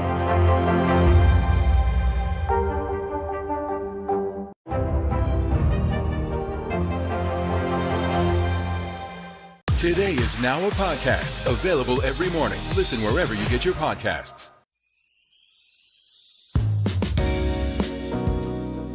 You and I both know that we are kind of only here for the muffin tops, or at least that's my favorite part of the muffin. So for my next recipe, I thought I would whip up a lemon poppy seed muffin top with a lemon cashew glaze to satisfy all of you muffin top lovers out there. And I know you're out there. I preheated my oven to 350 degrees, and because I love being prepared, I have lined my pan with parchment paper, and now I get to work on my wet ingredients. All right, I'm gonna crack 2 eggs. Now I'm gonna add in my melted and cooled coconut oil. All right, whisking that nicely. I'm using maple syrup and coconut sugar to sweeten these muffin tops. They're my 2 favorite sweeteners. They add a really nice, robust taste, especially when paired together. Adding my maple syrup. Reminds me of pancakes and waffles, but it's kind of better in a muffin. This is a lemon poppy seed muffin top, which means we can't make it without the lemons, right? First, I'm gonna zest some lemons. I love using the lemon zest. It really amplifies that lemon flavor in these muffin tops. Now I'm gonna juice my lemons. Because I love precision, I'm gonna juice my lemons straight into this measuring cup so I know exactly how much I'm using. Okay, we've got our lemon juice, and now we're just gonna add it straight into the rest of our wet ingredients. Mix that up really nicely. And for one more layer of our sweetness, I'm gonna add some coconut sugar. It's super warm, it's rich, it's golden. All right, our dry ingredients, very important, just as important as our wet ingredients. Here, I'm using a combination of almond flour and oat flour. I find that almond flour is pretty dense. The only ingredient is almonds, and with oats, it's a little bit lighter. I'm gonna add some baking powder, a little pinch of salt to bring out all of that sweetness, just a little. I'm gonna whisk this together. Just for a little something extra, I'm gonna add in some rolled oats. I find that this gives a lot of texture. It's really nice to have in these muffin tops. And because I'm really trying to recreate that iconic lemon poppy seed muffin, we have to have our poppy seeds. Okay, this looks really nice. It's time to combine our wet and dry ingredients. And add this in. Perfect. Just gonna fold everything in super gently. Okay, this looks perfect. Time to use my giant cookie scoop and scoop these onto my pan. I like using these because it allows me to get a really nice uniform muffin top, so they're all even, they're all the same size. You know what's really great about a muffin top? You don't need a muffin tin to make them. Just use your cookie sheet. It's a game changer. These are ready for a little journey in the oven, 350 degrees for about 30 minutes, or until it's nice and golden brown around the edges. Let's go.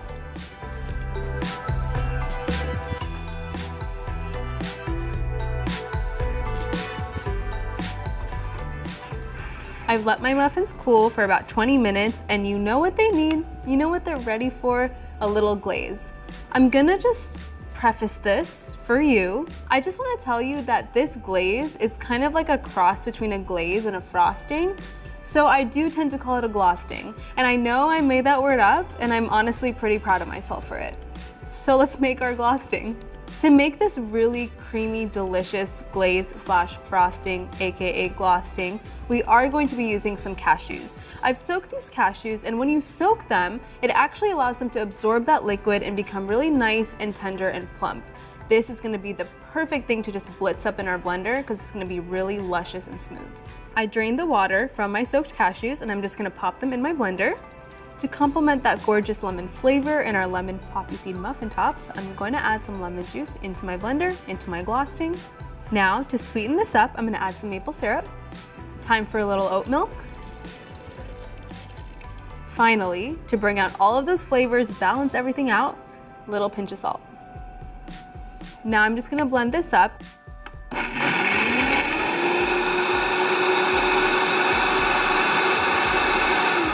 Look at this gorgeous glossing.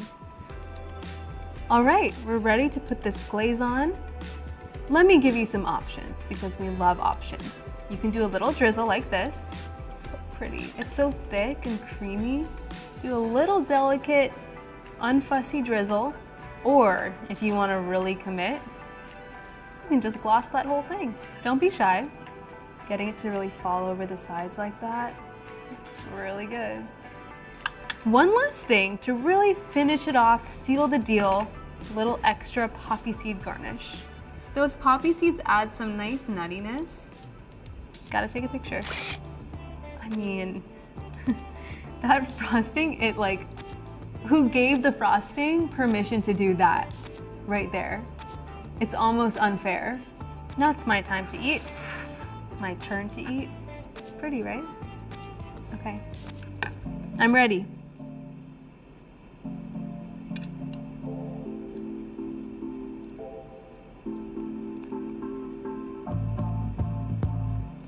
You know what's the worst thing in a lemon baked good?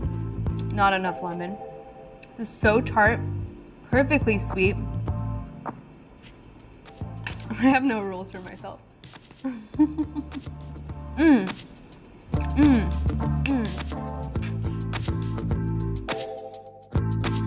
I don't know, I feel like I found a new calling in life, and I think it might be to open a muffin store. We'll have plenty of muffin tops, plenty of regular muffins. I hope this inspired you to make muffins at home. I mean, this is so easy to make. The frosting slash glossing, also very easy. I just hope you never go without a muffin again in your own home.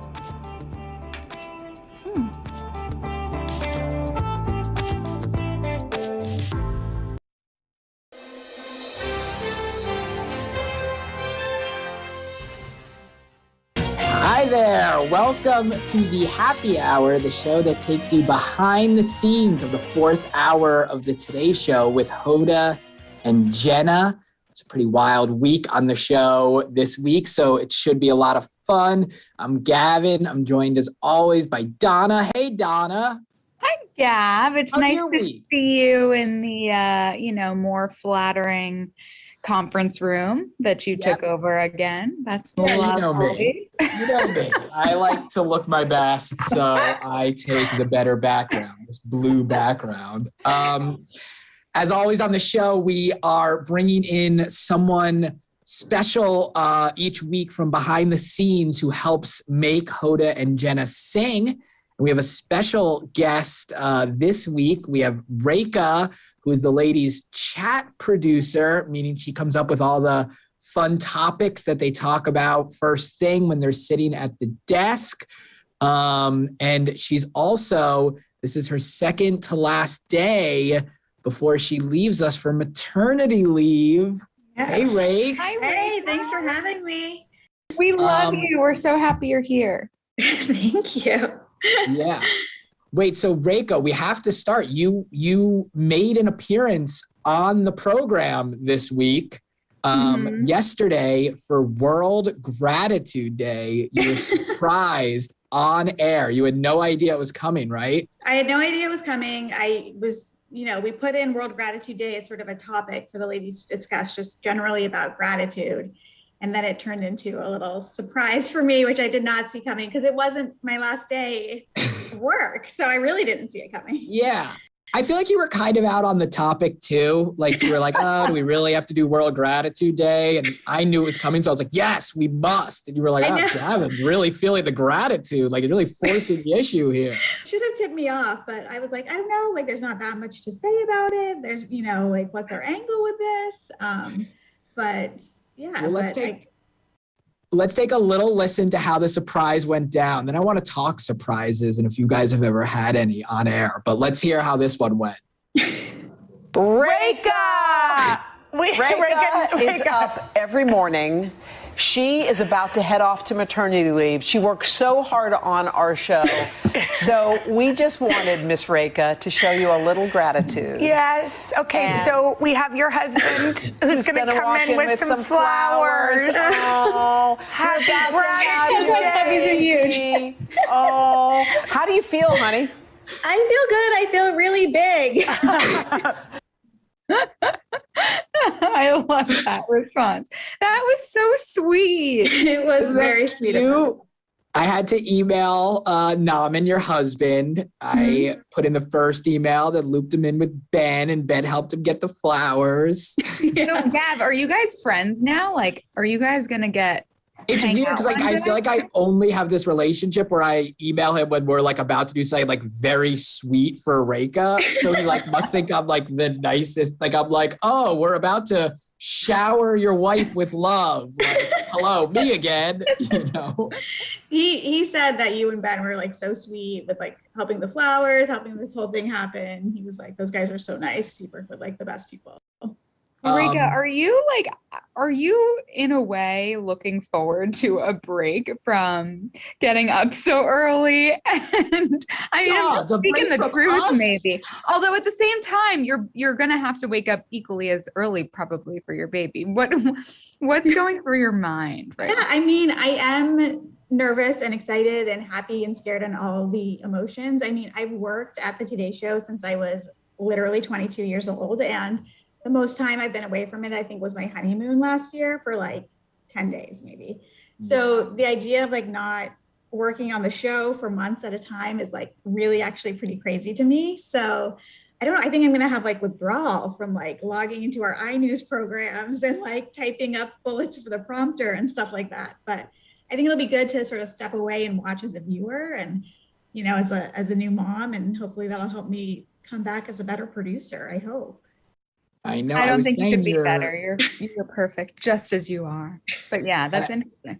You're like becoming our target demo. I feel like we're so big with people on maternity leave. I feel like you're right in our wheelhouse, and I like it. I know. If people are like doing other things while they're watching the show, and trying to like make it through the day. So I hope that if you're a new mom and you have either advice for Reka or, you're a new mom who just likes watching our show and have advice for us, call us at 855-355-4789. We want to hear from you. But yeah, a surprise on air is hard to pull off. Yeah, I want to talk about that because I've been a victim. I don't know if that's the right word. Of I guess you should be like an honoree of an on-air surprise or whatever. And it's sort of horrible. Like, can we say that? Like, it's very sweet. Well, I think that's your personality. I love the attention, so I will take a good surprise any day of the week. How did you feel about it, Rakes? Yeah, what do you feel? As like a producer, I just like to be like prepared. So like, I was like, I would have positioned my camera differently. I would have made the flowers differently. I would have had my husband more in the shot, So like the producer in me was like, I would have orchestrated this all differently if I could have just planned it, but they threw it on me. It was a surprise. But like, there was something very sweet about just having no idea and, like coming 2 days early and all of that. So yeah. But I do understand like why sometimes our guests who we surprise get very tongue-tied because I was like, they asked me how I felt and I could only think of the word big, like I'm feeling other things, but I could only be like, I'm huge. I think it's also funny because sometimes like the surprise reaction doesn't translate on air. Yeah. Like you can think that in the moment you just reacted so hugely and that you made such a big deal out of something because you were like so shocked or so surprised. But then when you watch it back, you're like, does it look like I was even fazed by anything? Because I was, but it sometimes doesn't translate. That's what happened to me. My like biggest surprise on the show came when they surprised me by having like a Queer Eye makeover. It was like the Fab Five was here and they did a segment. And then at the end of it, they like announced that they were making over someone on the staff. And I was like on the floor and I was like, oh, I didn't hear about this. And then all of a sudden it was, me that they were going to do the makeover on. And they like flipped the camera. And I remember like, you want to have a TV surprise where you're like, what? Yeah. And it's like, woohoo! We want to do a little special makeover for a guy named Gavin? Yeah. Gavin! Gavin! Come on. You have been nominated by the entire staff here. The entire building. The entire building. Spend the next couple of hours with the five of us, and we're going to help you in all of our categories. Oh my God. I didn't know this is how my day was going to go. But instead, I was actually surprised. So it was just like my jaw, and I was just like, oh. It was like not good TV. Like I watched it back and I was like, oh, that was awful because I was so genuinely surprised. Right. It was totally. Yeah, and I think that happens with our guests a lot. Because like when we call them up for BFFF, it takes a minute to process what's happening and it's all coming at you at once. I know. I always wonder that with our guests too. Like, especially sometimes we surprise them. It's like we give them a gift and then they're like off air. And I'm just like, did they just hang up and are they like, what just happened? Like, who was that? Right. That overwhelming feeling. What? Doesn't always translate. We have Kim from Illinois on the line. I want to see what she has to say. Hi, Kim. Hi, how are you? Great. How are you? Good. So I think I talked to you guys a few months ago, like in the beginning of the pandemic. I'm a school psychologist, and we were talking about how to deal with kids during, So I just wanted to, I know you were asking for new moms. I'm definitely not a new mom. I'm an old mom, but I have 3 kids, 8, 10, and 14. Wow. And also I've worked in the schools K through 12. I'm at a high school now, but I just feel like looking back, there's so much pressure on moms now. And I just want to tell her not to listen to any of that and just enjoy your baby. And do not worry about if you're doing everything right or if you're not going by what the parenting books say or what, the most current research say. I can imagine somebody in news, like you have access to all this information all the time. And a lot of times it's contradictory. So as a parent, you don't even know what to do. And I would just say to trust your instincts, and your baby just needs your love. I love that, Kim. I always say the best advice I got as a new parent was actually from the nurse at our hospital.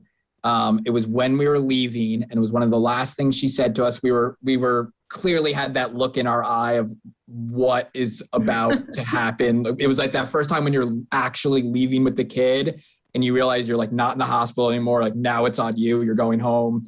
And she told us just to remember that you and me and my wife are this baby's best parents. Like you are the best parents for this baby because it's your baby, and the decisions you make will be the right decisions for them.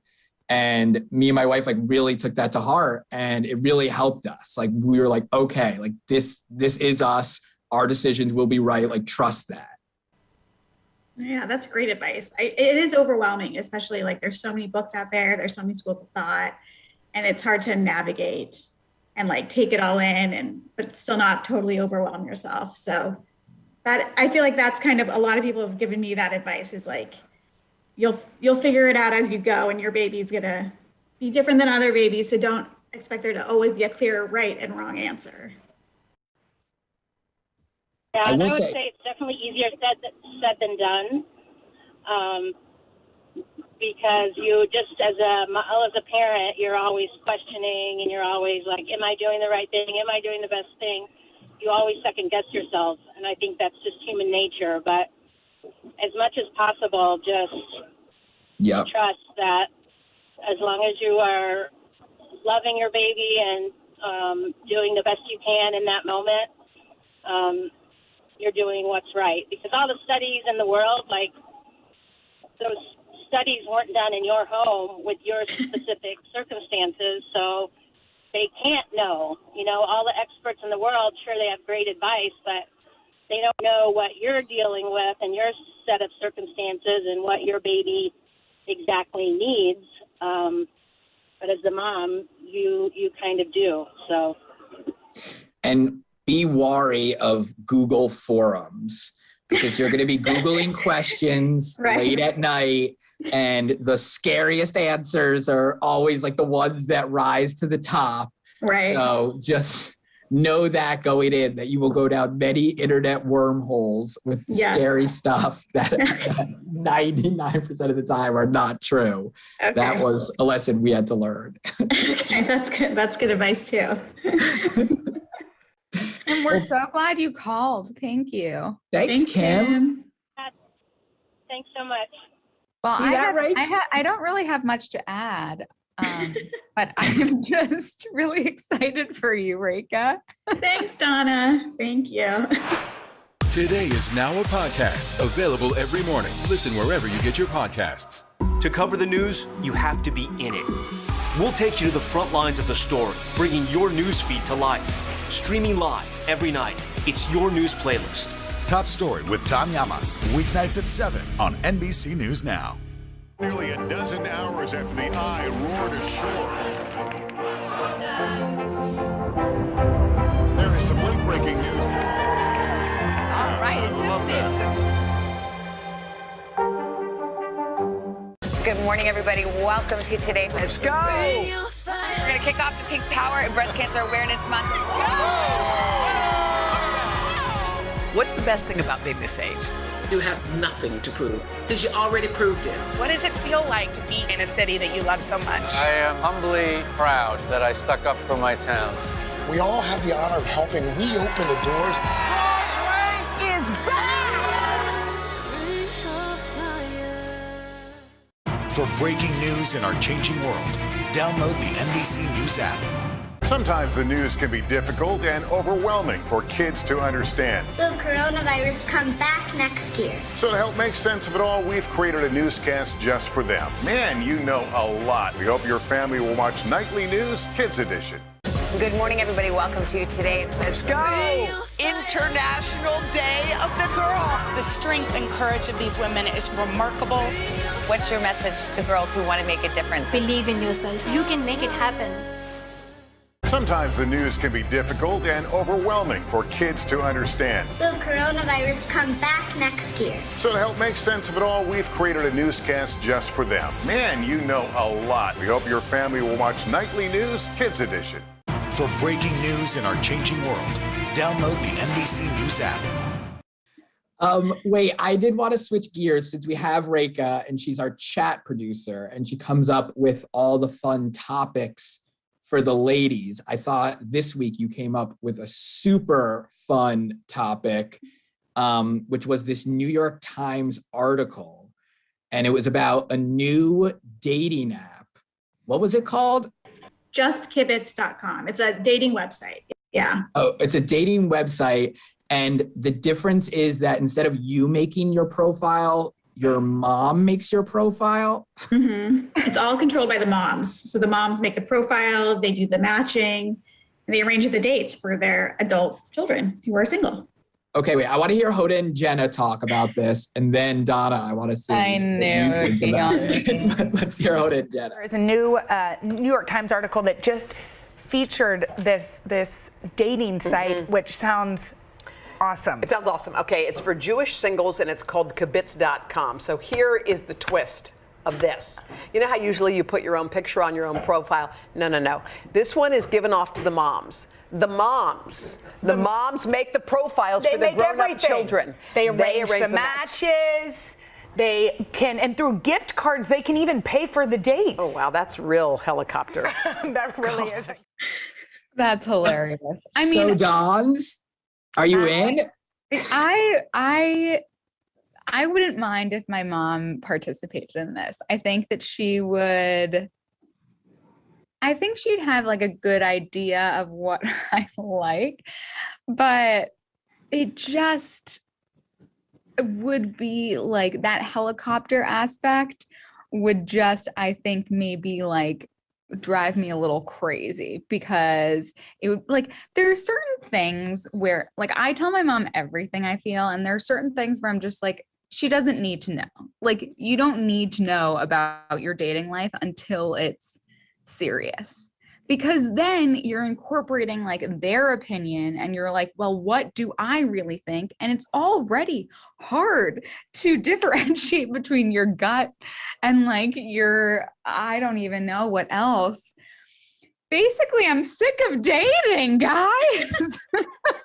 I want to quickly ask our listeners if they think they're their kids' best matchmakers. Yeah. or not. So if you have an opinion on matchmaking for your kids, call us at 855-355-4789. I mean, if you guys, if your moms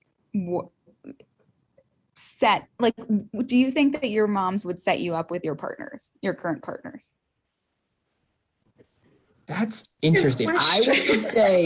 I would say no, actually. I don't think my mom would have set me up with my current partner.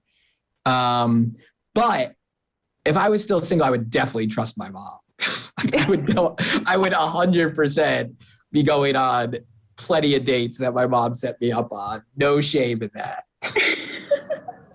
Rick, what about you? Yeah, I'm not sure if they would have set me up with my current husband, but I mean, you know, sort of like Jewish parents, Indian parents do, you know, put some pressure on people to have some dates. So I have had my parents set me up with people before, and they weren't a love match, but I appreciated the effort and I went on the dates.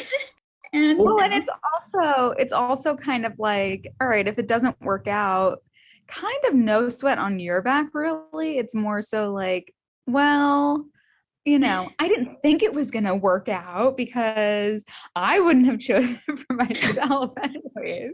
Kind of like a cop-out in a way.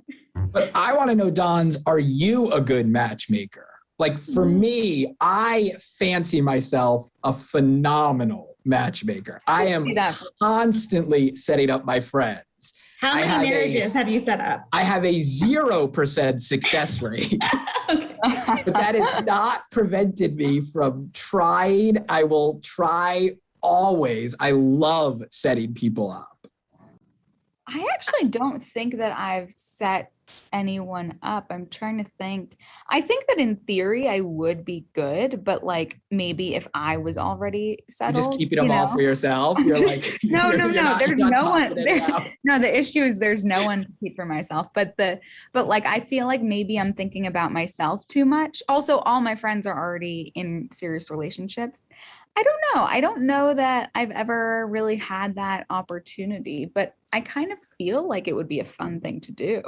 And it seems so fun. I definitely tried and also had a 0% success rate. And then it's always like a little awkward afterwards where it's like, but it seems like such a good idea. And it feels so fun in the moment to be like, I'm bringing these two people together and they're both from this place and I just see it. And I've definitely done that, like blown up a good group of friends by setting two of them up, thinking I was smart, and then it didn't go so well, and then it was awkward after that for us all to hang out, and I was like, maybe I shouldn't have done when you pose it as like a group hang, but it's clearly like you and your significant other with like these two single people at a dinner, and it's like everyone knows what's happening, but no one's saying that it's a setup, and everyone's just like, you're so awkward for trying to do that. Yeah, like Gab, were you closer to one person over the other? Yes. And listen, the one that I'm thinking about, it was a decent success. Like they dated for 2 months. Okay. So, and it's also me and Mary, my wife, like we both think we're like geniuses at this. We're so self-convinced that we are great matchmakers. So we set them up and they dated for 2 months and we were high-fiving because we were like, oh, now we have a couple friend. We're gonna go on double dates. We're gonna be able to go on vacations with them. Like, this is the best. These are our friends for life.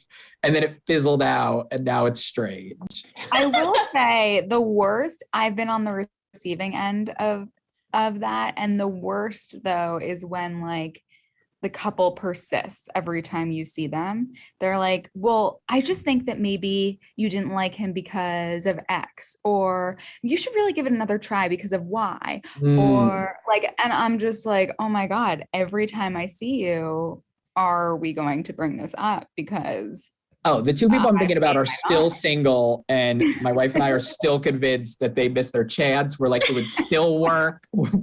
They haven't talked to each other in 10 years, and we're like, they're such idiots. They're such idiots. They don't know what's good for them. That's what we say.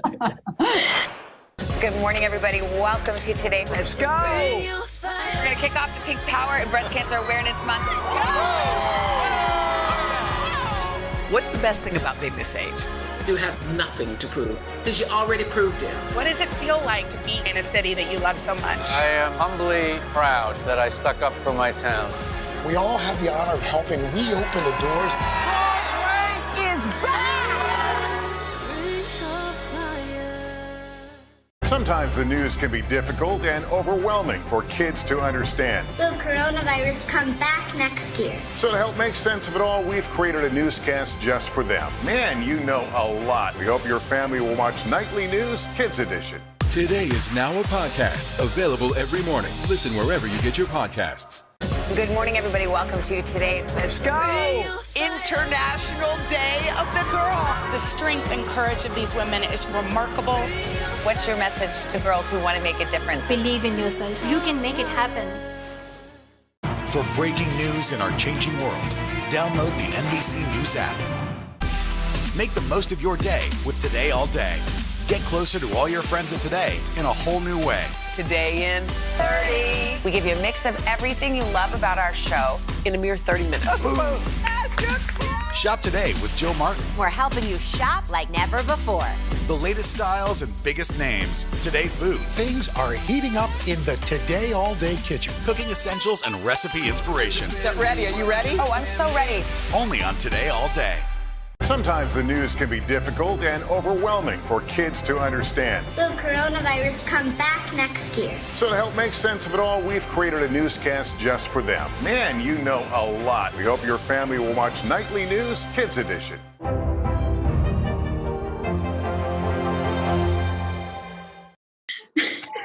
Okay, well, Marty from Denver is on the line. Maybe Marty can weigh in. Hi, Marty.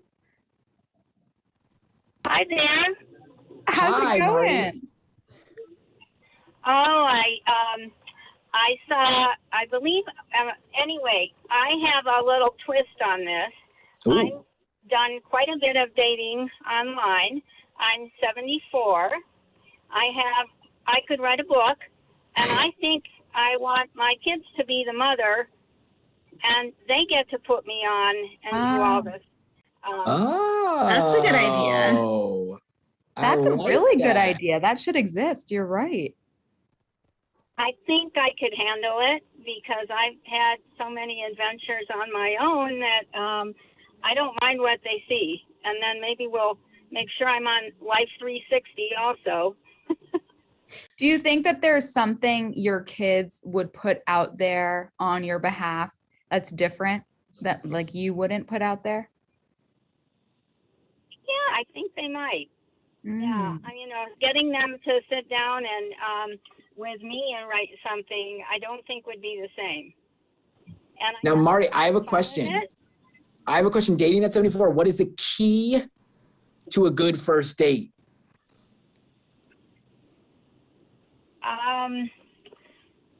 Well, actually, I have a pre-key, which is, I think the new way to do it is when you can have the phone call online that's safe because it goes through Match or one of those services where you can see the other person and you can get a feel for them online so that you're not spending quite so much time doing that in person when it might not work. Now, have you ever been sort of like going into a date, you're like, I'll give this person a chance, but like, I'm not that amped, I'm not that excited.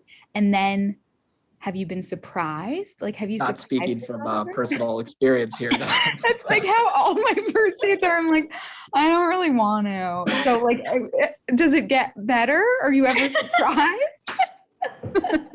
No, mostly it doesn't. And one of my classic ones was somebody I thought it was going to be pretty fun and look forward to it, and got there, and then I got the woebegone story that he had told me 4 years ago when I met him before. Okay, so basically, yeah, no. Okay, well, there you go. There's no hope, gods. But that is interesting. Call us back. We would love to hear if your kids, I think that your kids should just like do it on one of your regular dating sites. I think that's a great idea. Yeah. You can always take over someone's Hinge profile or whatever it is. Yeah. It's fun. I've had some ghosting on like date 3, and one ghosting was he, couldn't make it because he was in the hospital in the emergency room, but that was kind of interesting because at that point in time he was online. Mother. Oh boy. Wow. Oh, So brother. yeah, it's so interesting how dating, I don't want to say problems because they're not problems, but just dating like topics are universal really at any age. They're all pretty much the same. You run into the same stuff. Yeah, I like an active date or something, but almost really you have to kind of do that on the second one. Yeah. Well, thank you so much for calling. That's so interesting. And I don't know, you put a little dating pep in my step. There you go. I did. The Dragon Boat Festival is a fun first date. That sounds fun. You sound really like a great time. Congratulations. That's a great thing. We even took drum lessons on the boat. Oh my God, how cool are you? This is way better than any date you've told me about, Donna. I know, I'm aware. I'm aware. I got to play drums on a boat or something. That's fun. Wow. Well, what is, Gav and Reka, what is the best, like most creative date you've been on? Oh God, I've been married since I was like, whatever. I don't think I've ever been on a date. Can you remember like time that was just like, so it was, I don't know, interesting. Reka, baby. No, I will say though, Donna, regarding one of your earlier comments, my first date with my current husband was not that good. It was like 20 minutes. We both had to like rush off to other things. I think neither of us really thought it was like going to go anywhere afterwards. And now we're married. Wow. And look at you Wow, now. really? A week away from popping. So a bad first impression can be overcome. Yeah. Wow, I didn't know that. The one thing I did want to say, though, is I did love when the ladies talked about this topic that Jenna dropped, that she had a successful matchmate. Oh, yes. She wouldn't reveal. I asked her, she said on camera that she had a successful matchmate that she was really feeling very confident and proud of. And then I even asked her off camera who it was, and she was like, can't tell. She was very I think coy. I think I know who it is. Ooh, but do I can't you? tell. I'm dying to know. I'm dying to know. And she also said what I thought was a very funny line, which I hadn't heard. And she said that a Jewish mother told her that if you set up three couples that get married, you go straight to heaven. Yeah. Absolutely. She's almost one for three. I will say Jenna is a good matchmaker. She's thoughtful and she is proactive. I think either Jenna and Hoda like have the authority. Also, I mean, clearly in our lives, like we would go on the date they told us to. Like you, even as a married man, I'd be like, well, then Jenna said I have to date this girl. Like the boss has said. So, but in general, Does I agree. Mary listen to us? Nearly a dozen hours after the eye roared ashore. There is some late-breaking news. All right, Good morning, everybody. Welcome to Today. Let's go! International Day of the Girl. The strength and courage of these women is remarkable. What's your message to girls who want to make a difference? Believe in yourself. You can make it happen. People really don't know what's going to happen. Nearly a dozen hours after the eye roared ashore.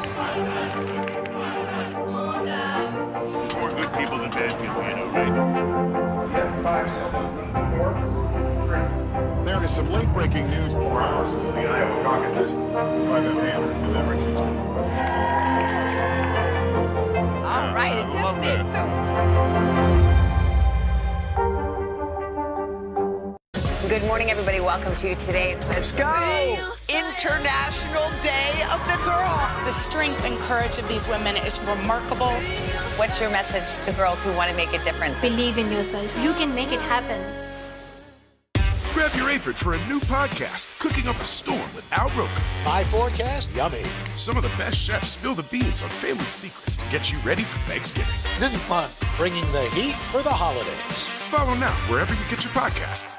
The Meet the Press Chuck Toddcast, free wherever you get your podcasts. To cover the news, you have to be in it.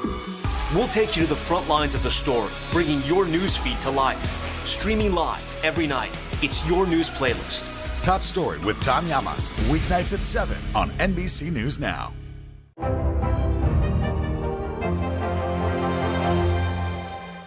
For breaking news in our changing world, download the NBC News app. All right. Well, on the topic of the ladies telling us great things to do, should we play our game? Reka, get ready for this. It's our newest feature here on the Happy Hour. It's our Power game. Hour. Power Hour. Let's go. It's the happy hour. Power hour. Power hour. Not really an hour, but whatever. Let's play. All right, Reka, welcome to the Power Hour, where we quiz the Happy Hour hosts on Hoda and Jenna and pop culture from the show this week. Are you ready to play? I'm ready. All right, let's start it out with Justin Sylvester told us about Adele's new boyfriend, Rich Paul, who happens to be LeBron James's agent. Where was the first public place the couple was spotted? Ooh. Answer? Yeah, if you know Game it. 5 of the NBA Finals, obviously. Wow. That's it. It helps when you produce Justin, when the questions are about Justin's segment. I love it. Okay, on the show, the ladies chatted about how mindless habits can be exhausting. What did Hoda say was her exhausting habit? Eating. No, looking for lost things. Oh, that's right. Yes, that's it. Which I fully agree with. I spend so much of my evening looking for my phone every single night. And every it's in your single hand. night, I lose it. Drives my wife crazy, drives me crazy. I'm with Hoda. All right, we heard about the new remake of the classic Shakespeare play Macbeth on the show with Frances McDormand and Denzel Washington. Is the famous quote, "By the pricking of my thumb, something wicked this way comes," from Shakespeare's Macbeth or Hamlet? Hamlet. Oh, no.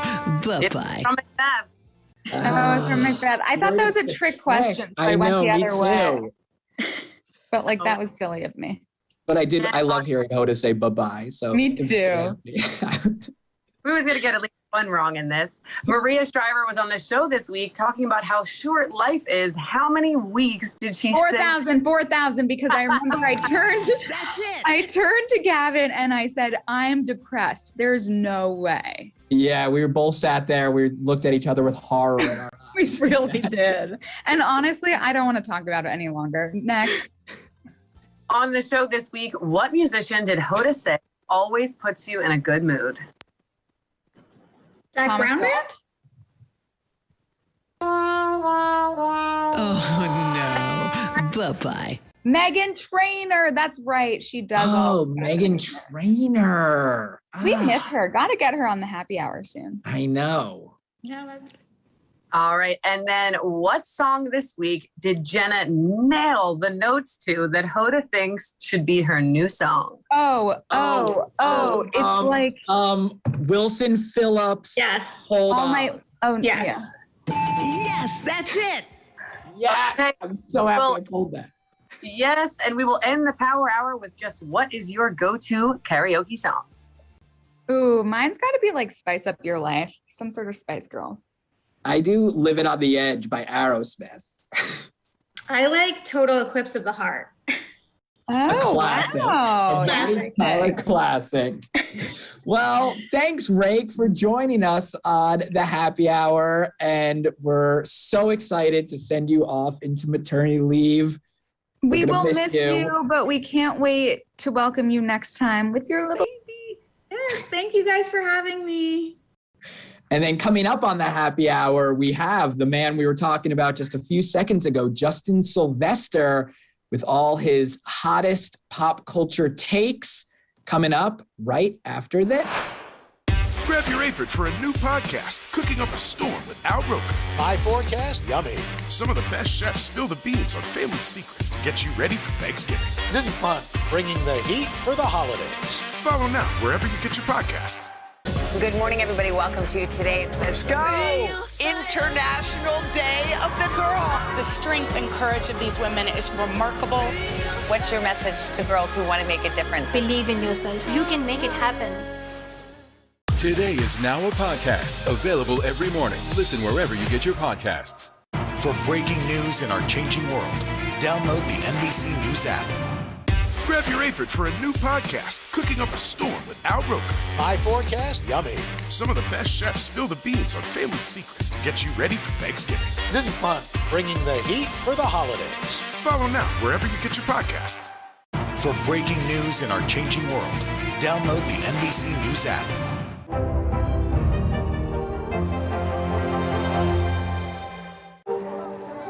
People really don't know what's going to happen. Nearly a dozen hours after the eye roared ashore.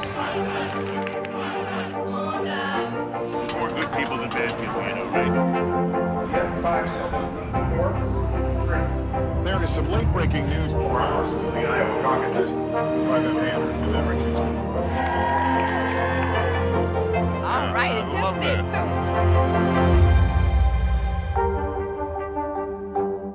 Good morning, everybody. Welcome to today. Let's go. International Day of the Girl. The strength and courage of these women is remarkable. What's your message to girls who want to make a difference? Believe in yourself. You can make it happen. The Meet the Press Chuck Todd Cast, free wherever you get your podcasts. For breaking news in our changing world, download the NBC News app. All right, we are back on the happy hour, and it's Wednesday, and one of our favorite people, one of the ladies' favorite people, he's with us every Wednesday on the show, Justin Sylvester. Donna, why don't you tell the people about who Justin Sylvester is? Oh, gladly. Justin is the co-host of E's Daily Pop on weekdays at 11 a.m. right after our show. And he's the host of Just the Sip, where he's also a writer and producer. And he posts a lot of funny content on Instagram. You are just a content creator at this point. I think at this point, NBC is like, we don't know what you're doing with your content. It's really funny, but you're this close from the line, so don't cross it. Like, it's crazy. I want to make content that makes people forget about what their day is going to be about. So when you open your IG at 9:30, I want the first thing you see is a laugh. Like, that's what I want. That's what you're giving to Donna. Donna, there is this like series of videos that Justin posts of like him in a baby filter. So he looks like he's like a baby getting like a boss baby, you know, that movie. He looks like he's boss baby in his hair and makeup chair, like getting done up, and just says like the funniest things. So you got a new something today? This? Yeah. Oh, this is fashion. Oh, it is? This is fashion. Ain't nobody got this. This is off the runway, honey. You ain't getting this at Target. Honey, you gotta have coins to get this. This is fashion. This is rich. This ain't She by Sheree, okay? This ain't off the rack, boo. I thought Gavin had the same one. That only you, Justin, could say. And you're right. They make you forget about your day. That's all I want. And by the way, this idea came about. I have a friend who had a baby, and her child is as serious as she is. Like, because my friend is super serious and very like whatever. And I look at the baby when I visit, and I'm like, oh my God, I'm going to have a baby that's going to be exactly like me. And that's how Baby J came to fruition, because I'm just so afraid that my child is going to be as outspoken, as loud, and as like just a potty mouth as I am. I'm dealing with that. My daughter is super loud like me and doesn't stop talking. And then we had a son, and he was quiet, and now all of a sudden he's starting to talk. And me and my wife were like, no, I don't think we have room. Like, I don't think we are going to be able to have a say. Like, we've already got 3 talkers in the family. We needed a quiet one. No, it's really crazy. I was very lucky. My sister was an introvert and is now dating someone seriously that has opened her shell up. But for the longest time, for the 30 years that I've known my sister, she was like super quiet. And then when I turned 30, she came to visit me, and my friends were like, oh my God, your sister's on fire. And I'm like, what are you talking about? They're like, wow, she's really funny and outgoing. And then I go to the table and I'm like, what is going on? Because I was like prepping people, like, you guys, like, you know, like, please talk to my sister. It's going to be, you know, I'll buy you guys some drinks. It's going to be hard. Couldn't shut her up. Left her at the party at 2 a.m. I was like, you know how to get back to my house. She was having the time of her life. But it's, you know, kids change too. Yeah. But so Justin, are you an extrovert, like the whole from like wake up to go to bed? Like some people, it's like when they're on camera, it's like, boom, they light up and they bring it, and it's like, boom. And then as soon as like the lights off, they're like, you know, like in the shell and like kind of weird. And it's like, a lot of times it's like comedians, it's funny people who like just turn it on and turn it off. But you strike me as always on. True? My mother told me one day that I was exhausting. I was 10. Okay. And that stuck with me. She was like, you are exhausting. And I didn't get it. And now I like sit with myself sometimes and I'm like, damn, my personality like is a lot, you know, but that's who I am. Except if you see me on a date, you'll see a second side of me that I didn't know I had. And it's a little bit more Michelle Pfeiffer. Oh. We love Michelle Pfeiffer. She's a little Michelle really Pfeiffer. sweet. We were actually talking about dating earlier, and I know that you are vocal about dating as well. would you ever date someone who is similar to your personality or the opposite? No, we would combust. We would combust. If you saw, have you seen or met any of my ex-boyfriends? All of my friends will tell you there's not many, because I'm not one of those daters for the sake of dating and not being alone, because I like being by myself. I'm a Scorpio. So I am like very in tune with being by myself. I love my solitude. So if I invite somebody in my space, it's somebody that I really want to get to know. But the last 3 out of 4 boyfriends have worked either in finance or have been CPAs, where they're very introverted people and quiet. Because I feel like if I dated, i.e. Cardamom, for example, we went on a date and it was electricity from start to end, we would literally tear each other apart at some point. Our personalities would just outdo one another, and people would not want to invite us anywhere. But what if that's just in your hypothetical mind, but what if that's not actually the truth? What if you and Cardamom hit it off and oh my God, that would be a beautiful relationship, for example? We've been on a few dates. We've actually been on a few dates. Like recently or in the past? This was right at the beginning of COVID. Whoa. And we recently just talked about it for the first time on Daily Pop, because he was a guest co-host and I was not going to bring it up.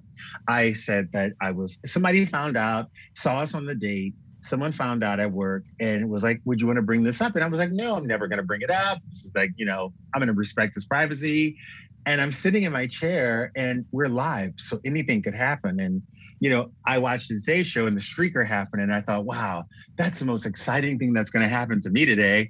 And then all of a sudden, Crown was like, we went on a date and we got lit. And I was like, you can't say that on live TV. Now I have to explain why and how we got drunk in mask at Catch. This is a whole thing. And I'm going to post it on my Instagram today, but it was really funny because at the break, our Kim Whitley, I have so many Kims in my life. Kim Whitley was like, yeah, Kim Richard. Yeah. Kim Whitley looked at me. She was like, that must have been a lot of personality at one table. I was like, it was. That's amazing. I love that you brought it up on air. Spicy. I love that. It's spicy, but I'm not dating anybody in Los Angeles. I have a weird feeling my life is going to move to New York. So I'm just waiting for an international businessman to meet me outside of 30 Rock. And then that's when my life's going to start. Well, Justin, what we were talking about actually before in the segment before was a new dating site that lets moms set up their kids on dates. Are you open? No, my mother has terrible taste in men. Terrible taste in men. It's so funny because Mama Knows Best. You remember that MTV show, Date My Mom? Oh yeah, yep. Back in the day, do you remember that? Donna, you're too young. That. I think so. I feel like I remember that as a concept. I remember Date My Mom. For sure. Oh my God, it was my favorite. It was my favorite show. So a lot of times mommy does know best. And a lot of times we don't want to listen. But I think my mom in particular would pick the worst person ever. What was that other dating show, Justin, where the kids went on the date and the parents sat with the boyfriend and they would watch the girlfriend go on 2 dates? Oh my God. What was that called? I don't know. Sorry. I'll Google it. I hate not knowing off the top of my head, but that show was wild. MTV had some good stuff back in the day. MTV had a slate of random dating shows mixed with a bunch of spring breaks that got out of control. And it was if you didn't have cable, you always slept at your friend's house to make sure that you were around when the VMAs came on. Oh my gosh, watching the VMAs still. I mean, can we talk about award shows for a second? Yeah. The Emmys. I think, in love with Brett Goldstein. Wow. Yeah. Have you ever met Brett Goldstein? No. Brett Goldstein, I interviewed him for the Ted Lasso red carpet. Tell me everything. And by the way, Brett Goldstein, we should set up who he is for those who aren't He plays sure. Roy Kent on Ted Lasso, which is he's the sort of angry former soccer player with a really filthy mouth. Yes. Really foul mouth. Okay, proceed. And I love a man who has a job, who has a FICO score, and a man who can curse. Because there is an art to cursing, everyone. My grandmother was she was the Simone Biles of potty mouths. Like, she just knew when to do it, how to do it. She knew the inflection. She knew the right word. Like, I grew up around somebody who just knew when to do it. So this character for me was like a little bit of home. On the Ted Lasso carpet, I interviewed Juno Temple, and right behind Juno was Brett. And Would love to know what she's like too, by the way. Oh, we're gonna get to that. Okay. She's amazing. Okay. She was like, "Are you okay?" And I said, "Oh, I'm just getting a little nervous. Brett Goldstein is like my number one right now." And she goes, "Do you want to interview him?" I was like, "I would love to do it, but I don't know if I can do it. I mean, I don't think I can do it." So Hannah comes up. I interview Hannah. We're going strong. Love. Jason Sudeikis and I going back and forth. Juno Temple turns the corner and she has Brett Goldstein holding him, and she goes, "Here you go." And she sits with him the whole time that I'm interviewing him, staring at me like, "I know you're in heaven right now." He is the nicest, most well-mannered man you've ever met in your life. And he smells nice and he's cute. But I will say, because our show has a little bit of experience with him, the potty mouth extends to off camera.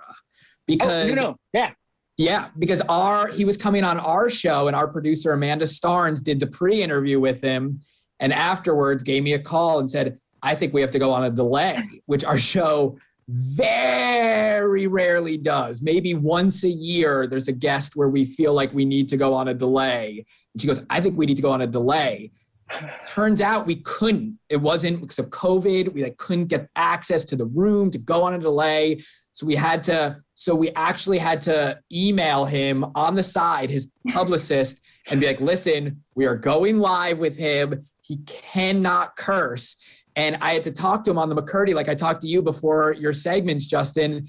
And I was like, "Brett, we're so excited to have you. Please don't curse." And he says to me, he's like, "We'll effing see." Off air. And then he did the segment. It was totally adorable. Oh my gosh. I'm in love. But Justin, is it true he has a girlfriend? That's the rumor. I don't want to know. I know you're right. I don't want to know. I want to slide in his DMs every week. I want to be able to wake up in the morning and think that today's the day that Brett Goldstein is going to text me back. Okay, that gets me up in the morning at 5:30 a.m. Maybe the three of us can go out in New York sometime. Good morning, everybody. Welcome to today. Let's go! International Day of the Girl. The strength and courage of these women is remarkable. What's your message to girls who want to make a difference? Believe in yourself. You can make it happen. To cover the news, you have to be in it. We'll take you to the front lines of the story, bringing your news feed to life. Streaming live every night. It's your news playlist. Top Story with Tom Llamas, weeknights at 7 on NBC News Now. Good morning, everybody. Welcome to today. Let's go! International Day of the Girl. The strength and courage of these women is remarkable. What's your message to girls who want to make a difference? Believe in yourself. You can make it happen.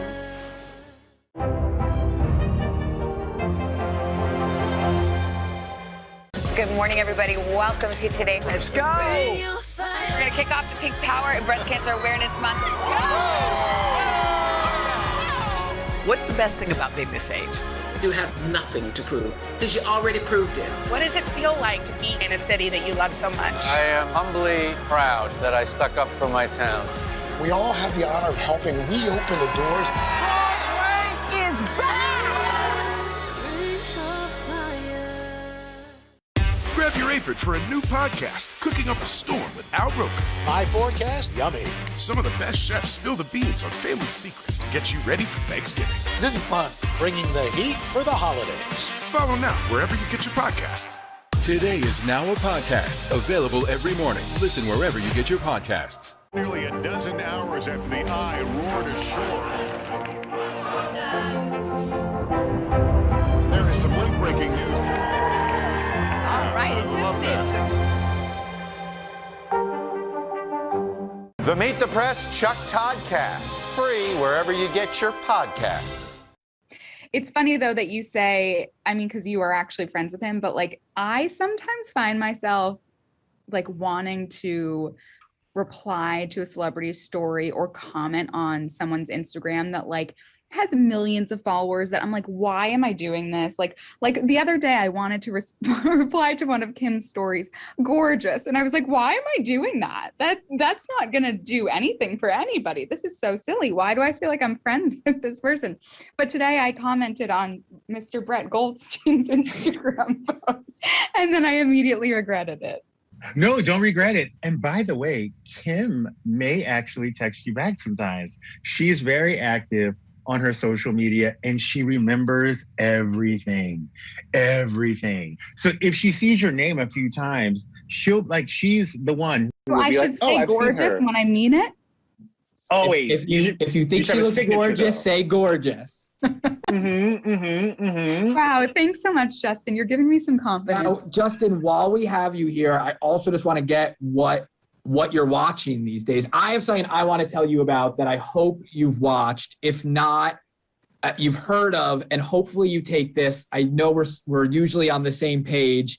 Hopefully you have watched the documentary Lula Rich on Amazon Prime.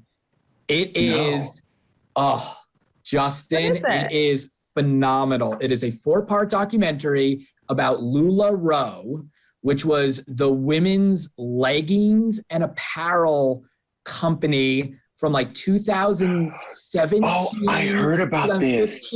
On. It was a big thing where women were selling these leggings to other women in their community, and it was sort of sold through this empowerment lens. And the company, it is so good. The cast of characters, it is fascinating. I cannot recommend it enough. If you're someone who likes, it's sort of like shot in like sort of like a very sleek way. It is, you will love it. You will love it. Oh, I'm going to check it out. I'm going to check it out because, you know, when I first got to LA, I moved to LA probably in 2008 for a year to do an internship here. And I interned for Ed Hardy.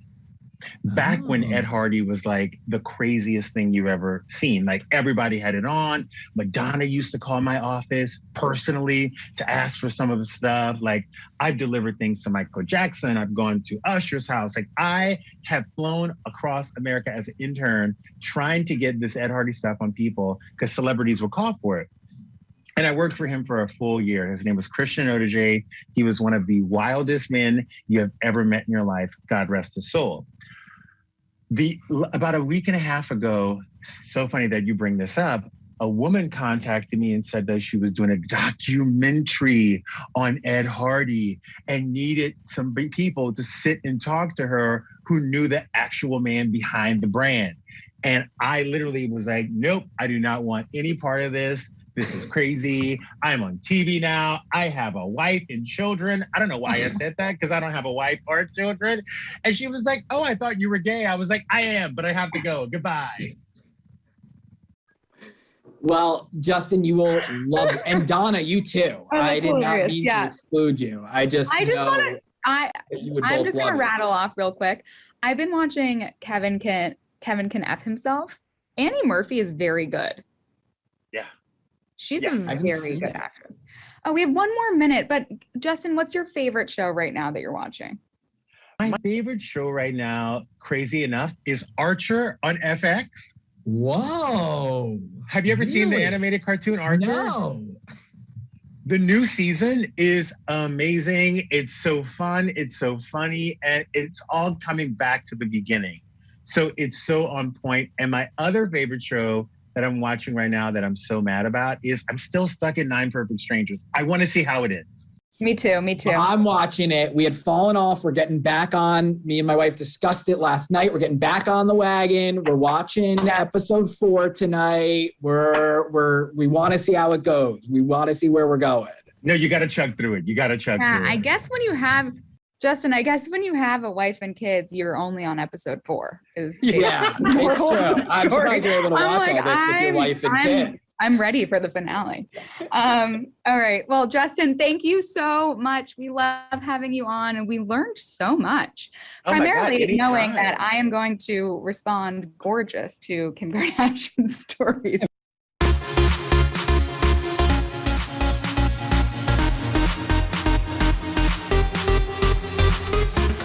What is up, all my Today All Day friends? Welcome to Popstar Plus, where you're going to find all kinds of entertainment news and interviews. Today, we are getting you in the spirit of Halloween. We're going to share an interesting conversation with the voice actor behind everybody's favorite bossy sister, Lucy Van Pelt, in the beloved special, It's the Great Pumpkin, Charlie Brown. Plus, Full House star Jodie Sweetin stops by for a spooky version of our What I Watch series.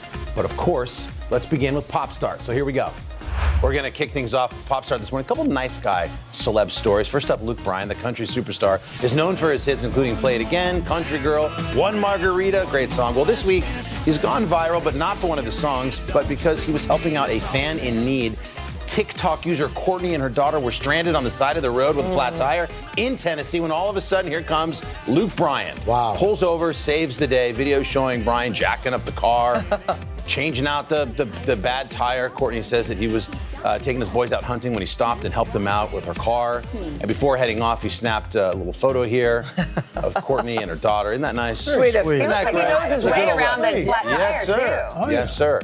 Next up in our nice guy, little celeb roundup here, Keanu Reeves is up next. We've heard stories about him being really just such a genuinely nice guy before, and the latest one has him showing some John Wick crew members a lot of love. As he's told us here on our show, Keanu trains like a madman for these John Wick films, working with a team of stuntmen to perfect all the crazy fight scenes that make the movie so popular. And after wrapping filming on the most recent one, the fourth installment of John Wick, Keanu took the four-man stunt crew out to dinner, and he gifted them with personalized Rolexes. What? Wow. Yeah, there's engraving on the back reading the John Wick 5 with a thank you to each of the guys. Isn't that cool? That's really cool. That is so cool. Yeah. Keanu's raised the bar for coworkers. Yeah, exactly. Coworker gifts. All right, next up, BJ Novak. You know him as Ryan from The Office. The story is amazing to me. But it turns out BJ's face has been popping up on various products from all over the world without his permission. Novak explaining that a photo of him was mistakenly added to the public domain years ago, so now it's just been used on a ton of different items. He's posted some of them on Instagram. There's a hair trimmer with his face right on the box. There's a poncho company that uses his face stuffed into a green poncho. A face company in Uruguay added some blue and white lines to his face. A cologne company in Sweden uses BJ Novak's face on Encounter. He looks like he smells good. That's a fragrance. Yeah. He's got range. So why hasn't BJ stopped this from happening? He says, quote, I'm too amused to do anything about it. I love him for that. Yeah. Next up, we celebrated a big milestone over on The Voice last night. It has been 21 seasons. Hard to believe, in over 10 years. Last night, we marked our 500th episode. There was some cake, some sparklers. We had a really good time, and Entertainment Tonight took a look back into the archives for our 500th episode and found a video of me and Blake from before our first season ever premiered talking about the show. It has to do with talent first, you know. You get to get mentored by superstar artists. Oh. I was talking about Christina and CeeLo and Adam, or you could be mentored by Blake. Blake's here too. 10 years. Whoa. You look the same. And a few pounds. You look the same. No, you're kind. You're kind, Mr. Yamas. You're kind. Finally, it's time to reveal. Here we go. The finals in our Halloween horror show. We got our bracket o' lantern here. We started with 8 horror movies, and you all voted. We had just record numbers amount of, I'm not sure if we did, but let's go with it. In our final round, The Shining went up against Friday the 13th. It wasn't even close. The Stanley Kubrick classic beat Jason Voorhees, 72% of the vote. On the other side of the bracket, same thing, lopsided victory. Halloween, the classic, took down Scream, 74% of the vote. That means we have the two juggernauts. We've got the heavyweights here going at it head to head. The Shining versus Halloween. I mentioned yesterday the video of Jack Nicholson getting amped for the big Here's Johnny scene. That's from Vivian Kubrick's documentary of the making of The Shining. We found it. Watch this. Ryan, are you ready? Well, one for Shelley. Shelley,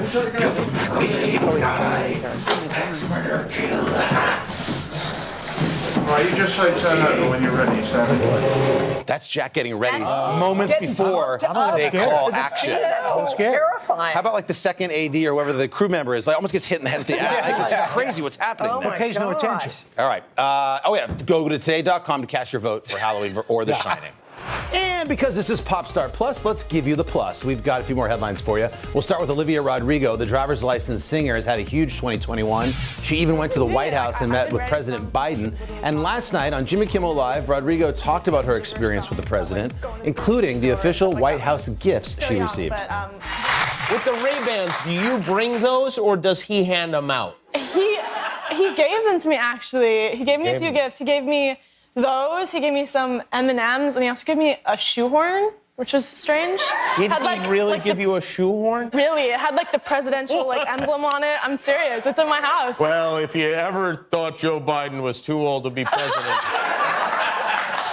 now we know he is. He's giving out shoehorns. Oh, my gosh. That's hilarious. You can't re-gift those. Those are from the president. Got to hold on to them. Finally, Ed Sheeran with his new album coming out later this week. Ed took his turn on NPR's Tiny Desk concert for his virtual performance. Ed performed his dance hit Bad Habits, but of course it was stripped down completely. Here's the end result. Swearing this will be the last, but it probably won't. I got nothing left to lose. Oh, do my bad habits lead to defeat? I stare into space, and I know I lose control of the things that I say. I was looking for a way out, now I can't escape. Nothing happens after two. It's true, my bad habits lead to. That is right up Ed's alley. That doesn't sound that stripped down. That Tiny Desk concert series is great, by the way. Equals, Ed's album comes out on Friday. Those are your Pop Star Plus headlines. And coming up, a Halloween treat. We're going to have a little chat with the actor who gave a voice to Lucy in the beloved It's the Great Pumpkin, Charlie Brown. Next. Good morning, everybody. Welcome to Today. Let's go! International Day of the Girl. The strength and courage of these women is remarkable. What's your message to girls who want to make a difference? Believe in yourself. You can make it happen.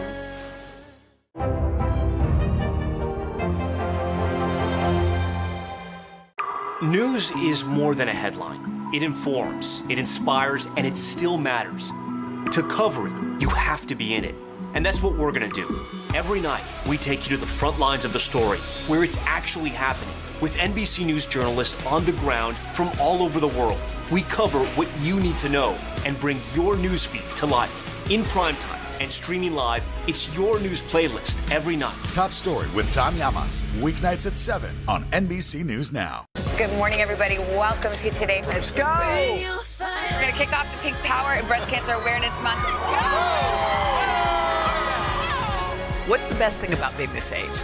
You have nothing to prove, because you already proved it. What does it feel like to be in a city that you love so much? I am humbly proud that I stuck up for my town. We all have the honor of helping reopen the doors. Broadway is back!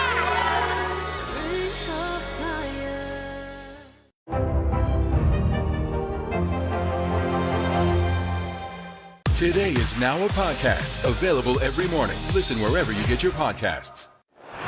We're back, and you are with us on Pop Start Plus, and we think you're really going to like this next segment. Sally Dreyer was just 8 years old when she was tapped as the voice of Lucy Van Pelt in It's the Great Pumpkin, Charlie Brown. She shared memories of recording that 1966 special and told us what Charles Schulz was really like. Voicing Lucy meant I could yell and get away with it. You blockhead, you're gonna miss all the fun just like last year. You blockhead. Poison dog lips is a good one too. Blech ech, poison dog lips. Ugh, poison dog lips. Because I work with animals, so I know that dog lips aren't poison. I would describe Lucy as a brilliant, sarcastic character that we could all aspire to be like. My sister worked for Lee Mendelsohn, the producer at the time. I was 8 years old. He had been pitching to Charles Schulz for years. I want to do a special. They were friends. I want to do a special. No. Well, Charles Schulz called him one day and said, I have an idea, but I only want to use real kids for the voices. So my sister was sent with a reel-to-reel tape recording thing to all the grammar schools in the area. And at the end of a couple of long days, she sat me down at the kitchen table before dinner and said, I might as well try you. So that's how I was selected for Violet. However, after that, Charles Schulz decided I had a particular quality of crabbiness in my voice, and I was elevated to the role of Lucy. Say, Charlie Brown, I've got a football. So when we went to record, what it meant was at the time, because I was 8, it meant a day away from school. So I got to get out of school, and my sister, generally, or another production assistant who worked for Lee Mendelsohn, would pilot all the voices in a car and drive us to San Francisco. We would go up into the recording studio, and they would take us in one at a time to do our lines. However long that took, the rest of us would be riding the elevators and, basically quite rowdy without any supervision. We were all kind of close for the day, but we came from different schools. So then we'd separate. Then the next time we recorded, we would have a great reunion. We were a wild bunch of kids that rode our bicycles until dusk every night during the summer, especially. So all the neighbors said, "Oh God, we'd know that voice anywhere." I guess I was loud everywhere I went. Charlie Brown, if you got an invitation, it was a mistake. Charles Schultz said at one point that all the characters were him.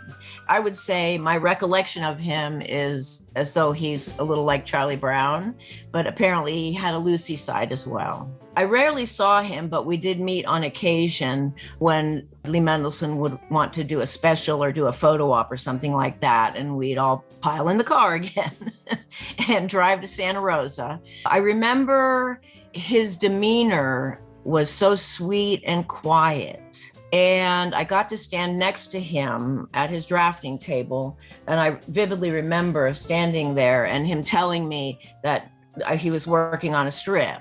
And I remember him telling me it's like doing a term paper every day.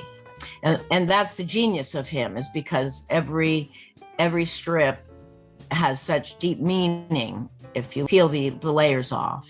A person should always choose a costume which is in direct contrast to her own personality. That was a dilemma that they had, is because we all got fired when we hit 12 and our voices changed. So they had to seek out a whole new cast. And it was important for them to find kids that sounded the same. So they really dug themselves a hole, because that was a difficult thing. But I think true to now, even that last animated special that was, I don't know how many years, it's been 5 years or so, those kids sound like we did. And it's kind of amazing. I think the Great Pumpkin Charlie Brown is most beloved because of Snoopy. What in the world kind of costume is that? He's just everybody's dog. Everybody loves their dog and knows their character and knows, but Snoopy is this human yet canine wonder. I mean, it's a long way to Tipperary. He's rising up out of the pumpkin patch. That's a pivotal point in that show that really is so endearing. And then good old Lucy going to pick out her brother freezing to death in the pumpkin patch the day after Halloween, because Lucy really does have a heart for her stupid little brother. Yeah, if you ask people around me, I would definitely say they think I'm Lucy.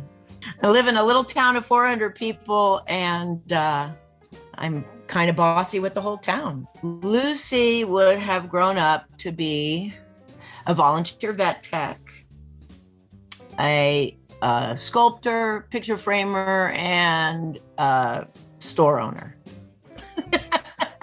My partner and I live in Jerome, Arizona, and we have the largest kaleidoscope gallery in the world, and sell mostly American-made kaleidoscopes and art glass, kind of the gears of the place. It's called Nellie Bly, kaleidoscopes and art glass. I got a popcorn ball. I got a fudge bar. I got a pack of gum. I got a rock. Being part of this phenomenon, I don't identify with it personally now, other than I played that role as a child. Who would have thunk that it would be so synonymous with the 60s and fond memories of the 60s for people my age? Who doesn't love peanuts? So much in that interview. Never even knew half of it. So let's go ahead and continue our Halloween-themed Pop Star Plus today. We've got Full House star Jodie Sweetin and what she watches at this time of the year. Coming up. Today is now a podcast available every morning. Listen wherever you get your podcasts. People really don't know what's going to happen. Nearly a dozen hours after the eye roared ashore. More good people than bad people, you know, right? 5 seconds. 4, 3. There is some late-breaking news 4 hours into the Iowa caucuses. By the hand deliberations. All right, it just did too.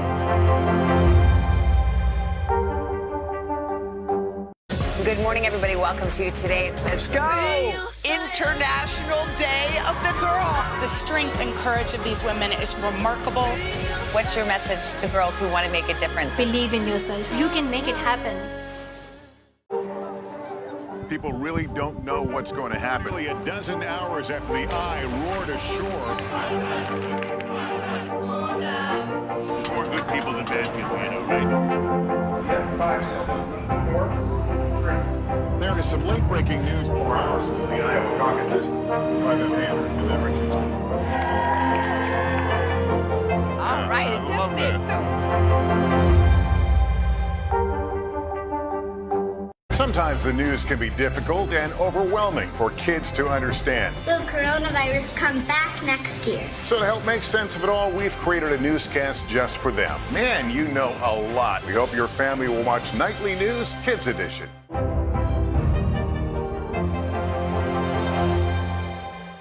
For breaking news in our changing world, download the NBC News app. Nearly a dozen hours after the eye roared ashore. There is some late-breaking news. All right, it just did too. Welcome back. Jodie Sweetin is best known for her role as Stephanie Tanner on Full House, and she spoke with us about what she can't stop watching and what she turns to get spooked. Here's today's What I Watch.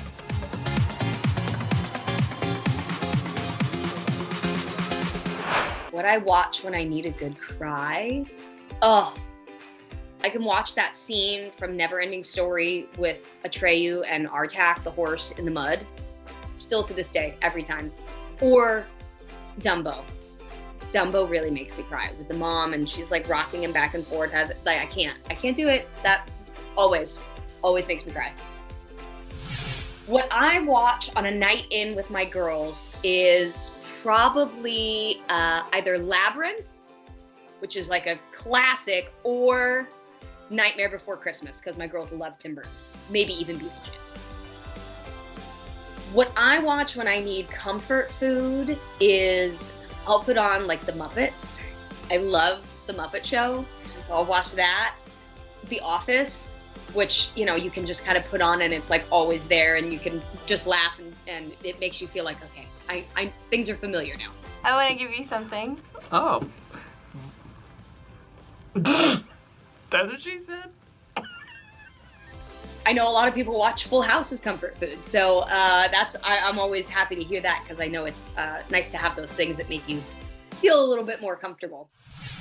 What I watch to remind me of the 90s is anything from like Nickelodeon, Ren and Stimpy, Are You Afraid of the Dark, Salute Your Shorts. Like those were the things when I was like, 10, 11, 12, that was what I was watching in the 90s for sure. So I see those shows and I'm like, oh yes. What I watch that I'm absolutely obsessed with right now, I just finished it, but I was so into it, Squid Game. Yeah, that show was so good and like, oh my gosh, it was incredible. What I watched that might surprise people, I really loved Lovecraft Country. And I'm not a huge sci-fi person, like that's not really my genre that I necessarily am into, but I just loved how they brought that to life. And I loved the stories that they weaved into it. I thought it was incredible. What I watched for the theme song, American Horror Story.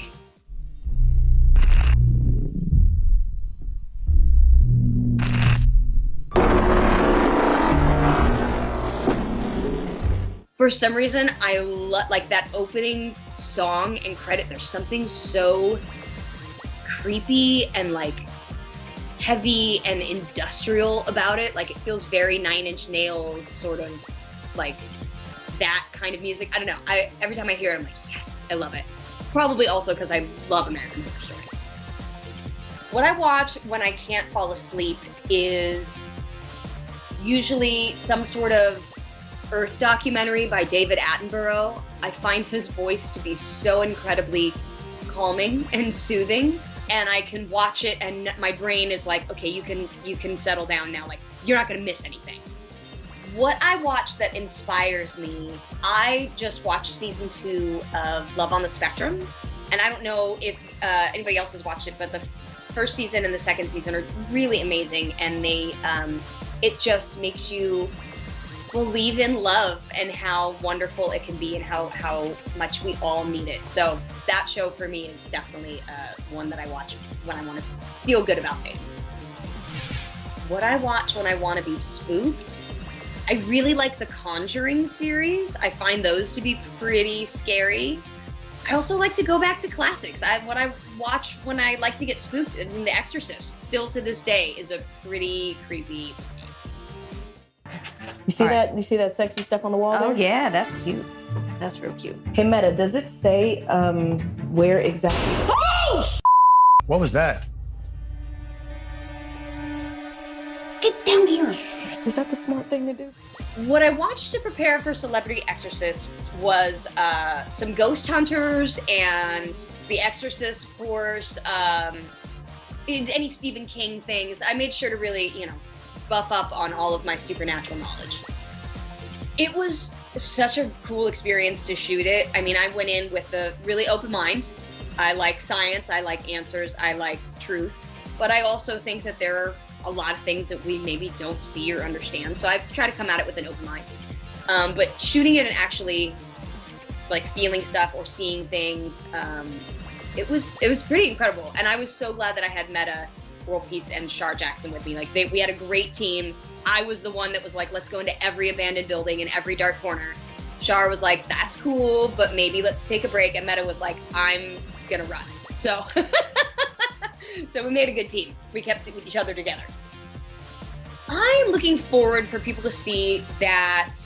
I think the what they expect out of like the spirit world and exorcism and all that isn't necessarily as scary movie as people expect. It's a little more emotional, I think, than people realize. A lot of times it's holding on to a space or something that's really powerful and emotional for them. So I know for me, like, I didn't realize just how much you can connect in that and really feel some of the energy in a space. So I hope people that are skeptics will watch it and have a little bit more of an open mind. We should mention Jodie's new show, by the way, is Celebrity Exorcism, and it airs on Tubi. And there's more Halloween fun to come here on Popstar Plus as we dip into our vault for some lively memories. Good morning, everybody. Welcome to today. Let's go! International Day of the Girl. The strength and courage of these women is remarkable. What's your message to girls who want to make a difference? Believe in yourself. You can make it happen. Make the most of your day with Today All Day. Get closer to all your friends at Today in a whole new way. Today in 30. We give you a mix of everything you love about our show in a mere 30 minutes. Shop today with Jill Martin. We're helping you shop like never before. The latest styles and biggest names. Today food. Things are heating up in the Today All Day kitchen. Cooking essentials and recipe inspiration. Get ready. Are you ready? Oh, I'm so ready. Only on Today All Day. News is more than a headline. It informs, it inspires, and it still matters. To cover it, you have to be in it. And that's what we're gonna do. Every night, we take you to the front lines of the story, where it's actually happening, with NBC News journalists on the ground from all over the world. We cover what you need to know and bring your newsfeed to life. In primetime and streaming live, it's your news playlist every night. Top Story with Tom Llamas. Weeknights at 7 on NBC News Now. Sometimes the news can be difficult and overwhelming for kids to understand. Will coronavirus come back next year? So to help make sense of it all, we've created a newscast just for them. Man, you know a lot. We hope your family will watch Nightly News Kids Edition. And welcome back to Popstar Plus. Folks, Halloween is almost here. It's a favorite, as you can imagine, around all of us at Studio 1A. It is our prom, if you will. So we decided to dig into our Today Show archive to revisit a few moments from past Halloween. So check out these next clips of Hoda and Kathy Lee back in the day. This is From the Vault.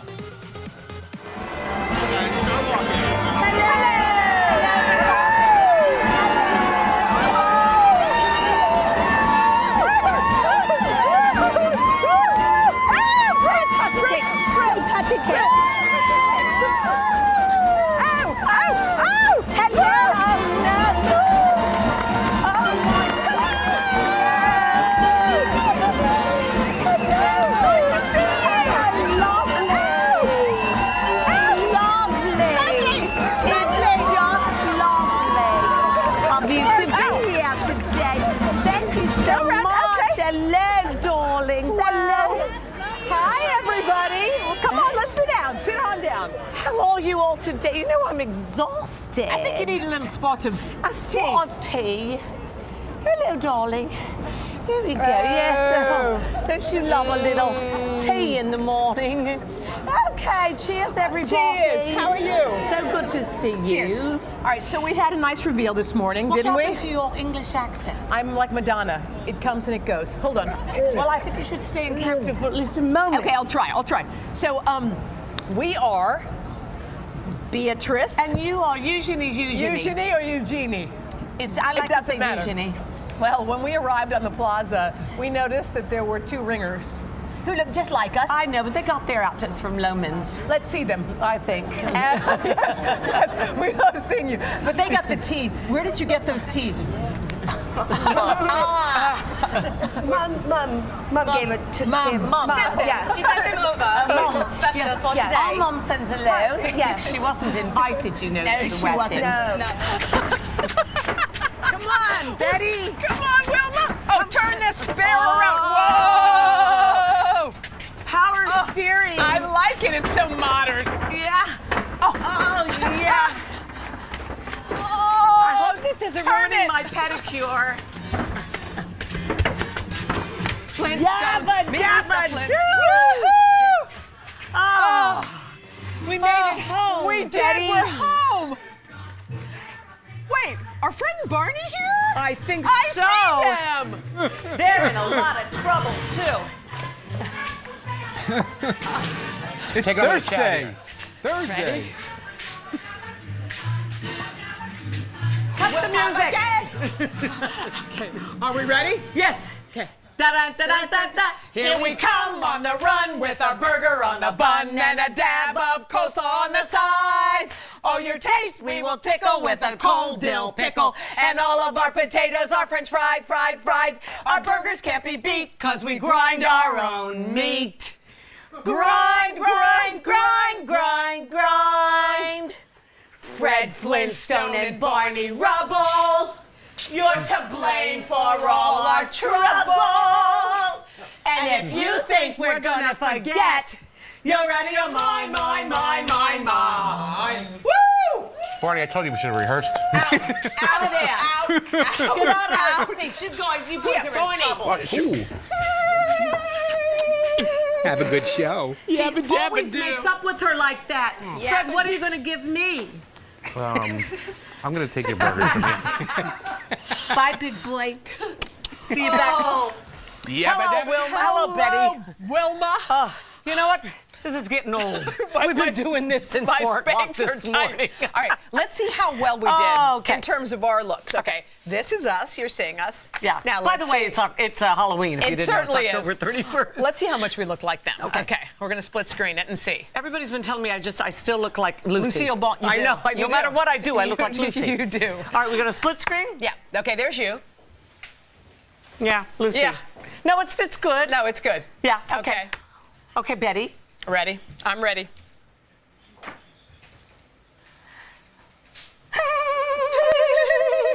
That's cute. My lid's falling a little. I know, but that's you know typical. what? Some That is things life. never change. And those are just some great memories to look back on. It's such a fun time of the year. We're going to make even more memories to add on to that this Friday. Trust me, you're not going to want to miss our big Halloween costume reveal. Thanks for tuning in. Popstar Plus is here for you. I hope you'll come back and see us again tomorrow. Also, we're celebrating just 100 days until the Winter Olympics. So we'll see you then. Have a great day.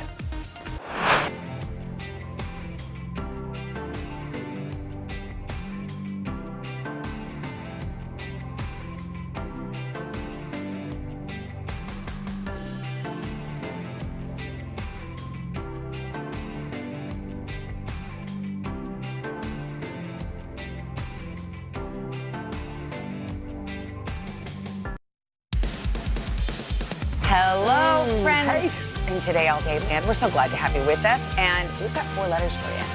TGIF. Love all 4 of those. Welcome to our digital show. It's Today in 30.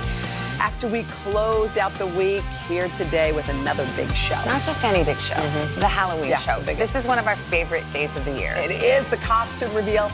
Epic. Okay, we can't wait to show you how we pulled this one off. So let's not wait a second longer. No, let's kick it off. Halloween edition of Today in 30.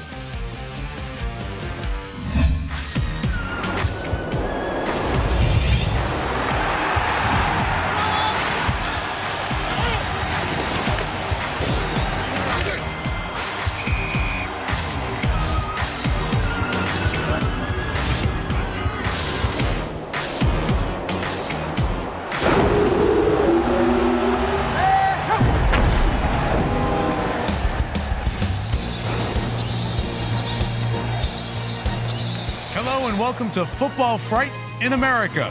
I'm Mike Tirico with live coverage of a special Super Bowl-sized celebration taking place right now over in Stadium 1A. Football fans from coast to coast have come together to honor one of America's favorite pastimes. While the crowd is cheering for their own home teams, they're united in their love of the game. Let's check in with some fans. Yes! Yes! Oh, yeah! It's football, baby. It's football. I love football so much. What's not to love? Beer, fans, fun. I think the thing that brings us all together is rooting against a common enemy. You know, every city, there's a rivalry. I think people's favorite teams say a lot about them, so it's almost an extension of yourself. Who dat say they're gonna beat them Saints? Who dat? Who dat? Go Ravens! Ah! My dad took me to see the Washington team play Buffalo. There's a guy named Doug Williams who was under center for Washington. That was it. I was hooked. My dad always watched football, and I remember watching with him. He rooted for the Cowboys. Don't tell my husband, because now we're Eagles! E-A-G-L-E-S, Eagles! Ever since we were kids, my parents were always glued to football. It didn't matter who was playing, we were in. But then I discovered the New Orleans Saints, and I realized that there was magic. I don't really know the rules that well, but I know one rule is eat too much. My favorite memory of Super Bowl Sunday is Mr. Roker's house because he has a huge spread. It doesn't matter who's playing. You pick a team and you scream for them. I love the food. I love people getting a little nuts. I don't mind a nacho. That's all good. It's all the best of America, like all rolled into one. It gets no better than football. The energy out there is electric. Cheers are echoing all across the stadium. So let's get this party started with the sound of Sunday Night Football on NBC. It's the song we wait all day for. Here's country superstar Carrie Underwood.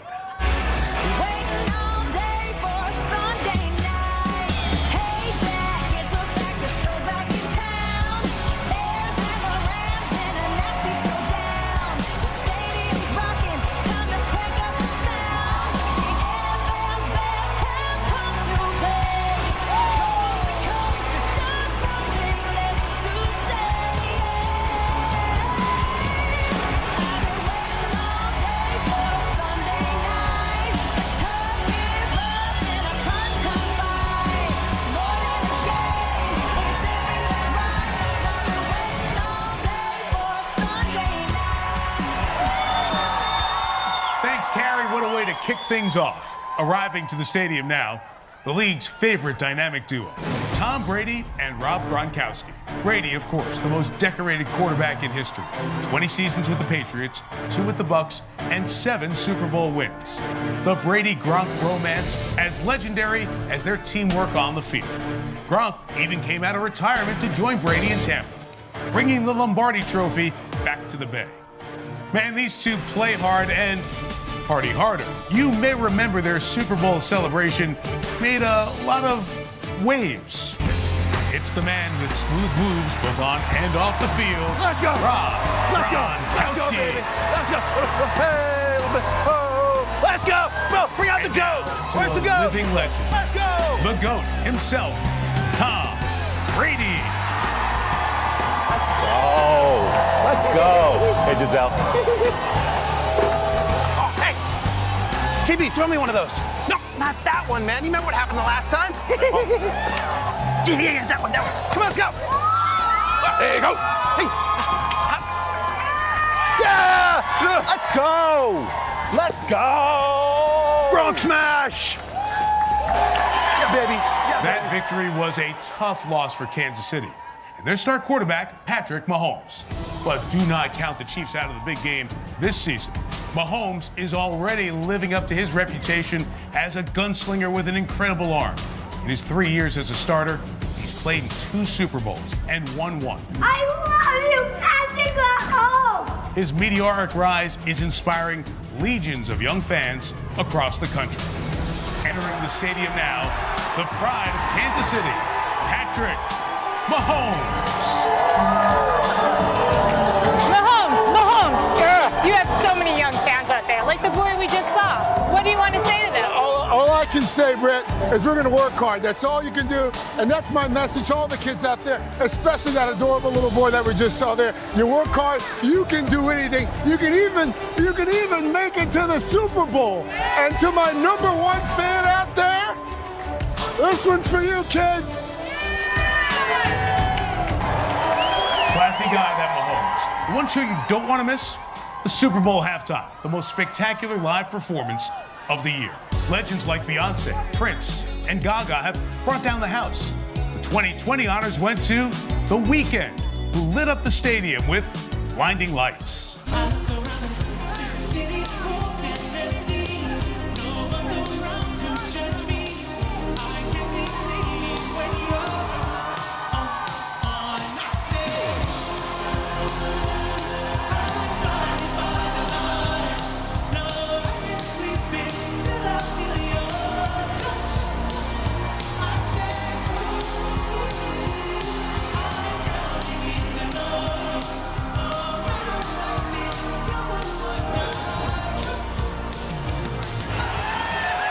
That's what makes the Super Bowl must-see TV. All eyes are on halftime performances for the spectacle, the stunts, the star power. Remember when Bruno Mars headlined? 115 million people tuned in to watch him get down on the gridiron in a halftime show that was a runaway success.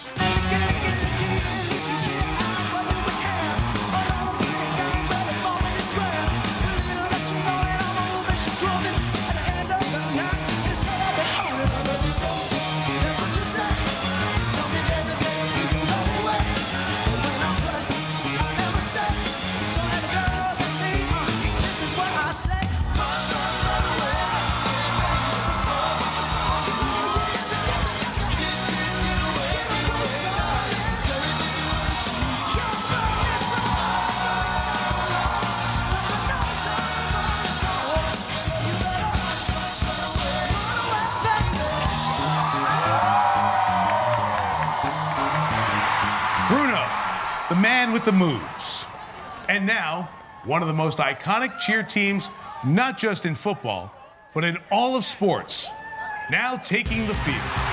Please welcome the Dallas Cowboys cheerleaders. Whether or not you're a Cowboys fan, get ready to root for the white and blue.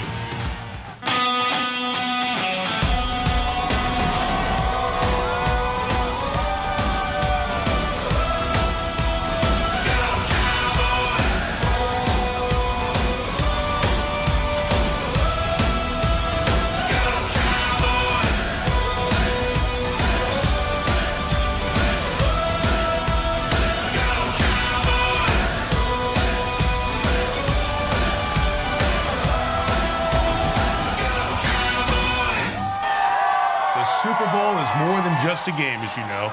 It's an event. You come for the football, and you stay for the commercials. They make us laugh, they make us cry. And the best ones stick with us long after the game ends. Hey, Al. Just watching the game with Hoda. Me too. I'm at a bar, having a beer. What's up? Hey, why don't you guys come down to Riley? See you soon. Hey, barkeep. Another round. What's up? What's up? Another bud.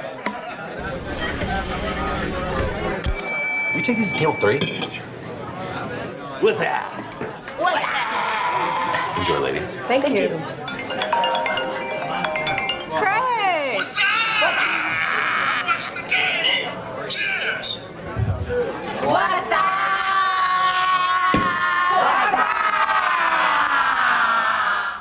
What's up?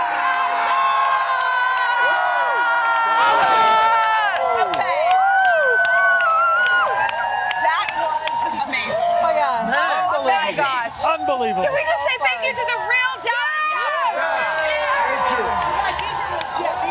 Cheerleaders, give them a shout out. And you guys, your backup Our dancers. background dancers. Okay, let's start down here with Gronk. And oh my God. Tom Brady. Are those Real real hardware, Super Bowl rings? Yes. Thank you, NFL. These are the real Thank you. championship What? rings. I've got 7 of them. I got Gronk 4. That's right. I'll be sending 2 back. No smash rings. I mean, that is incredible. And can we talk about the cheerleaders? You guys, Oh my I'm gosh. sorry, but that was a legit. How long did you guys rehearse? Well, we went all the way to Dallas, met these wonderful women who taught us and were so patient and kind. And can we So just thank say you. they were patient, and that is the real touchdown cheer. Yes, it is. Impressive. Yes. Bruno Mars and your backup. Bruno, Chanel. I'm Game sorry. ball. Game ball. Yeah, Bruno game Mars. ball. That's it. It was so much fun. One of our backup dancers was my first interview on Weekend Today. He was like, what, 11 at the time? Wow. So then we turned around, we were like, wait a minute. Wait, so do you just practice for 5 minutes? Is that what it goes? Or do You know what have I to do in my really- sleep? Like I kind of. Is that you do? What are you saying while you're dancing? Like I saw you. Were you counting? Or I were was you like singing? saying the words. Oh, saying Wow. okay. That was out of her body. She's so good. And Carrie, you were amazing. Guys, I gotta be honest. I want to thank Savannah for these boots because my other ones were too small, and I'm constantly pulling You know what? down. No, you got legs like Carrie. But anyway, the real Carrie Underwood. I did send her a picture of us, and she said that we all look good. So That was the real thing. Wait, Fonda, we know how much you love football. Yeah. And we know how much you love the Saints. Yeah. And we know how much you love one player in particular. And he had a little message for you. What's up, Hoda? Drew Brees here. Fantastic rendition of the Carrie Underwood Sunday Night Football song. Fantastic. Loved it. We love you. Thank you so much for supporting us and the Saints. Do that, Okay. That was the cherry on top. Cherry on top. Guys, All right, oh my Mr. gosh. Weekend. Wait, we didn't get to you. Come on. Can we Look talk at about the this guy. weekend? Yes, you Can I touch your hair? Sure, go right ahead. I had that exact same haircut back in the 70s. Actually, even in the 70s, I was bald. Sad, really. All right, guys, we are just getting started. We're going to have more of our Football Freight in America celebration right here in Stadium 1A. Good morning, everybody. Welcome to today. Let's go. International Day of the Girl. The strength and courage of these women is remarkable. What's your message to girls who want to make a difference? Believe in yourself. You can make it happen. Make the most of your day with Today All Day. Get closer to all your friends in today in a whole new way. Today in 30. We give you a mix of everything you love about our show. In a mere 30 minutes. Boom. Shop today with Jill Martin. We're helping you shop like never before.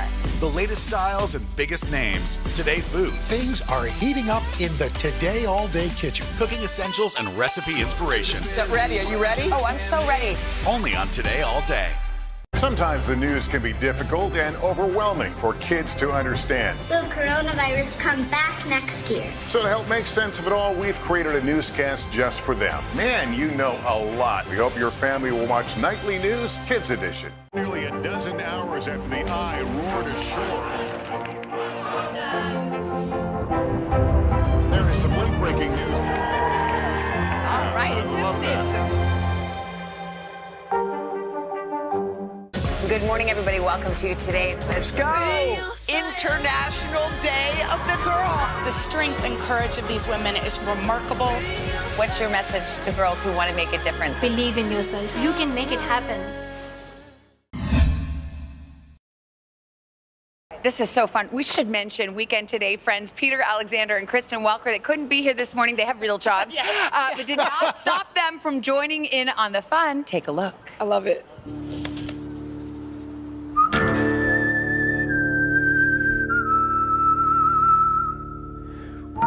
Make your move, cowboy. Riding on a horse, ha, you can whip your Porsche. I've been in the valley, you ain't been up off that porch. tell me nothing. You can't tell me nothing. Can't nobody tell me nothing. You can't tell me nothing. Yeah, I'm gonna take my horse to the old town road. I'm gonna ride till I can't no more. There you go. That's how you do it. Oh, yeah. Fantastic. Way to go, Peter and Kristen. I love it. We should mention two things. First of all, I don't know where I put the football. Somebody's got the football, but that football, it's actually a signed football from Patrick Mahomes. Wow. Where's that football going to end up? It's with Delano Melvin. There you go. Big thanks to the NFL and the Kansas City Chiefs for that. And also that trophy. Yeah. That's the real Lombardi What? trophy. That's right. It's the real Lombardi trophy. So a huge thanks from the NFL. I think we and ought a to find bigger that. thanks to that big guy who's been walking around guarding the trophy and the Super Bowl rings all morning. Exactly. Today is now a podcast, available every morning. Listen wherever you get your podcasts. This isn't about spending going forward. This is about spending that's already happened. Do you accept the idea that we have a crisis at the border? The vaccine mandate. Is this going to work, or is this going to backfire? If it's Sunday, it's Meet the Press. To cover the news, you have to be in it. We'll take you to the front lines of the story, bringing your news feed to life. Streaming live every night. It's your news playlist. Top Story with Tom Llamas, weeknights at 7 on NBC News Now. The Meet the Press Chuck Toddcast. Free wherever you get your podcasts. People really don't know what's going to happen. Really, a dozen hours after the eye roared ashore. More good people than bad people, you know, right? 5 seconds. 4, 3. There is some late-breaking news 4 hours into the Iowa caucuses by the man who delivers. All right, it just me too. Good morning, everybody. Welcome to today. Let's go. International Day of the Girl. The strength and courage of these women is remarkable. What's your message to girls who want to make a difference? Believe in yourself. You can make it happen. People really don't know what's going to happen. Really, a dozen hours after the eye roared ashore. More good people than bad people, you know, right? 5 seconds. 4, 3. There is some late-breaking news 4 hours into the Iowa caucuses by the man who delivers. All right, it just me too. For breaking news in our changing world, download the NBC News app. Got an awesome crowd here this morning, filled with dynamic costumes, so we brought in some special help. We got our Richard Cruises in the house helping us pick some of our favorites. Yeah. So please, as Carson just mentioned, welcome to the field, former New York Giant Super Bowl champion, Victor Cruz! Well, Victor, does this bring back memories? A lot of memories. First of all, the cold. It's starting to get football weather out here a little bit. But definitely the memories, seeing you guys in these beautiful outfits and these uniforms is bringing me back. Is that your Super Bowl ring you're wearing? It is my ring. It is my ring. Yeah. Check me out. Check me out. We clear which one we on. That's the one right there. Yeah. So you traded in Stadium for the studio. You're the host of E! News Daily Pop, and this morning you've been hanging out with our crowd, looking at some of your favorite costumes. Yeah, I've been looking at some of my favorite costumes, and I want to go down the list of our top 3. Can I do that? Yeah, please. First and foremost, we got Jordan and Kelly here. We got they're from Marion, Indianapolis. They match in our theme of football. They got the hot dog, ketchup, and mustard. Obviously, they have the hot dog. What's the hot dog right there? His name is Indy. Yes. Indy. Her name is Indy. And talking about your costumes, where did it come about, this whole thing? Well, she was the inspiration, Okay. obviously. So we just built everything from her. It was kind of last minute, but I'd say it looks really great. Turned out really well. Incredible. Amazing. Now, second, we have Felicia here. Yeah, Felicia. Whoa, whoa, whoa! She's not playing. Now, Felicia. Excuse me, Felicia. You're not a Playboy bunny. So Felicia's from Richmond, Virginia. She handmade this entire outfit. Wow, Felicia! She's great. She crushes it. She's keeping her warm in this time. That's amazing. It's incredible. Cute. And Good then last but not least, we have Jen. Jen! Brooklyn. Make some noise for Jen. Oh almost broke into her castle because I thought there was a sleeping beauty in there. It's just her and a dragon. The detail on this is incredible. I love the fire sticks in front of the castle there. So these are our 3 finalists for top costume. Yeah! So Victor, who gets top costume? Okay, top costume for me is, now I didn't mention this before, Felicia is a retired firefighter, retired as a captain. All right. Make some noise for her. My dad was a fireman of 30 plus years, also retired. So the winner of top costume is Felicia.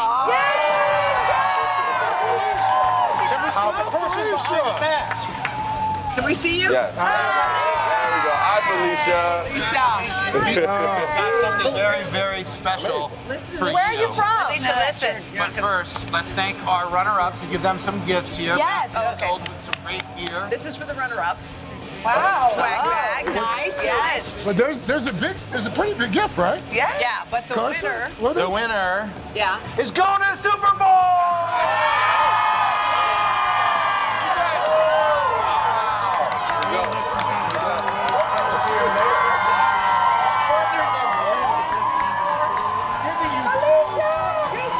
In Los Angeles. Super Bowl 56. And to help get you there, oh my gosh, take a look.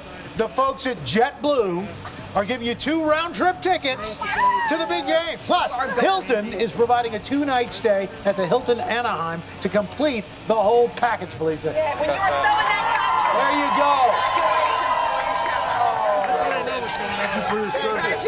Thank you for your service. Thank you. Absolutely. And hand sewing that costume, my goodness. But we also have some more for the folks who were runners-up as well. Right? Yeah. Oh, okay. Got him. He's thinking about the big game Sunday. All right. Everybody who came to the plaza, Yes. everyone who came to the plaza, decked out, we want to thank you. Victor, of course, a big thank you. Thank you, Victor. Thank you. Incredible. Thank you. Sometimes the news can be difficult and overwhelming for kids to understand. Will coronavirus come back next year? So to help make sense of it all, we've created a newscast just for them. Man, you know a lot. We hope your family will watch Nightly News Kids Edition. People really don't know what's going to happen. Nearly a dozen hours after the eye roared ashore. More good people than bad people, you know, right? 5 seconds. 4, 3. There is some late-breaking news 4 hours into the Iowa caucuses. Private Andrew delivering it. All right, it just did too. Good morning, everybody. Welcome to today. Let's go. International Day of the Girl. The strength and courage of these women is remarkable. What's your message to girls who want to make a difference? Believe in yourself. You can make it happen. News is more than a headline. It informs, it inspires, and it still matters. To cover it, you have to be in it. And that's what we're gonna do. Every night, we take you to the front lines of the story, where it's actually happening, with NBC News journalists on the ground from all over the world. We cover what you need to know and bring your newsfeed to life. In primetime and streaming live, it's your news playlist every night. Top Story with Tom Llamas, weeknights at 7 on NBC News Now. Welcome back, everybody. Okay, putting together our Halloween show every year can sometimes feel like a Hail Mary in the fourth quarter with just seconds left in the Super Bowl. It's true, and just like in the NFL, it takes a lot of practice. We actually started fittings and rehearsals weeks before this big moment. So here is a sneak peek at this year's very special lineup. Go, Cowboys, go!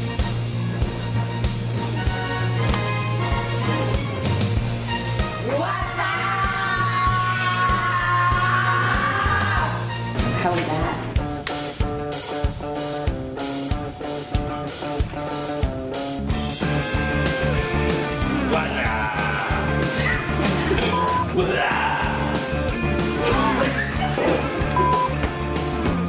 How can your mouth move like that? Behind the scenes fun fact, we have to have stock footage of a pretend football game, and we're just mesmerized by the 3 plays that are running in an endless loop over and over. Only problem is we blocked Chanel's face. Thank you.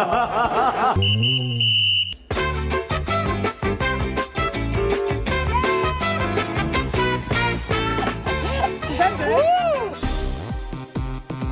And down one. How many lunges do you have to do to look the way you We feel great. Feeling really good. Feeling like a cheerleader. Go Cowboys!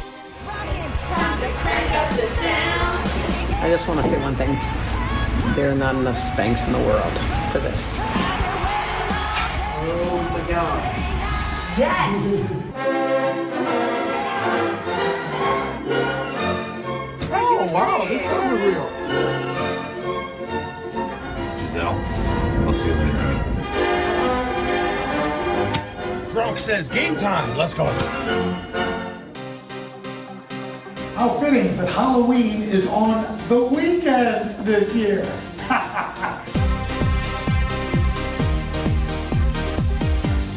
Major blame. This is looking pretty good. So this is my first time even learning what I'm going to do. Run, run, run, run, run away, baby. Morning, everybody. Welcome to Today. The fun is about to begin. I'm like stage mom over here for Savannah and Janelle over on the side. Hoda, I'm like, this is seriously the Today Show prom. Okay, I wear a size 9.5, 10. These are size 8.5, so I can't feel my feet. Ah.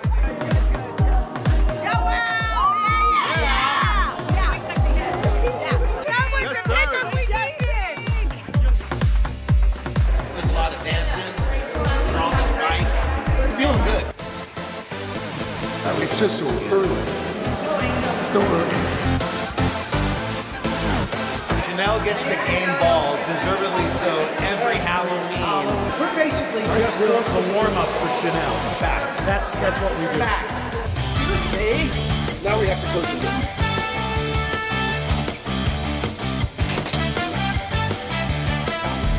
This is how the magic happens. White boots, big hair, can't lose. My name is Brunel. Look at that. Are you ready for the weekend? Yay, baby.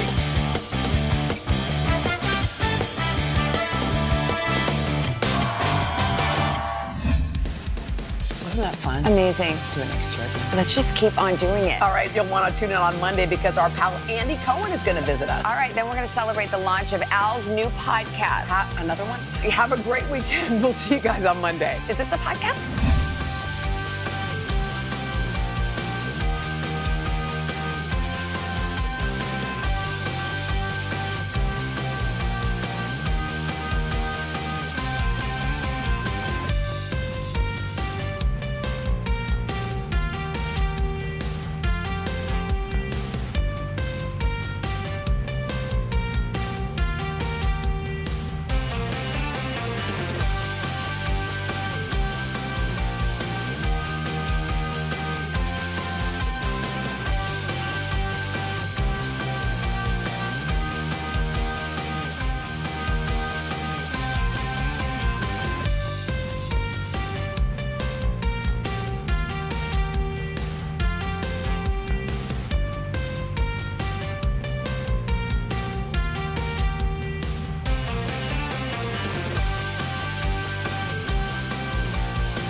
Hey, Today All Day, we've got a great show for you on this Friday morning. Let's kick it off with the latest pop culture news you need to know. Take a look. Best time of the morning, even if he's not here. That's right. Our main squeeze, Carson Daly, working from home. What's up? What's up, guys? Thanks so much. Graphics department former trainee, now making their debut, London Rose Daly, on the cards here. We're going to start George Clooney and Ben Affleck. The first trailer is out for the award-winning duo's latest project. It's called The Tender Bar. The pair last teamed up on the 2012 hit Argo, which was directed and starred Affleck, executive produced by George Clooney. This time around, George is taking the directing chair on the Affleck-led movie. It's based on the best-selling memoir by J.R. Moehringer. Tells the story of a young man who grows up at his uncle's bar. Take a look. Okay, 2 rules. I'm never gonna let you win. And I'm gonna always tell you the truth. Your father is deadbeat. I'll take care of you. Teach you the male sciences. I saw you in the yard playing sports. You're not very good. Now find some other activities. I like to read. You read enough of those? Maybe. You could become a writer. One more thing, very important. Never hit a woman, even if she stabs you with scissors. Rounding out that great cast are Lily Rabe and Christopher Lloyd. The Tender Bar is in select theaters on December 17th. It'll be on Amazon Prime Video beginning January 7th. And guys, that bar, the Tender Bar, is literally 1/2 mile behind me here on Long Island, our local town bar. Supposed to be an incredible book too, Carson. The Tender Bar.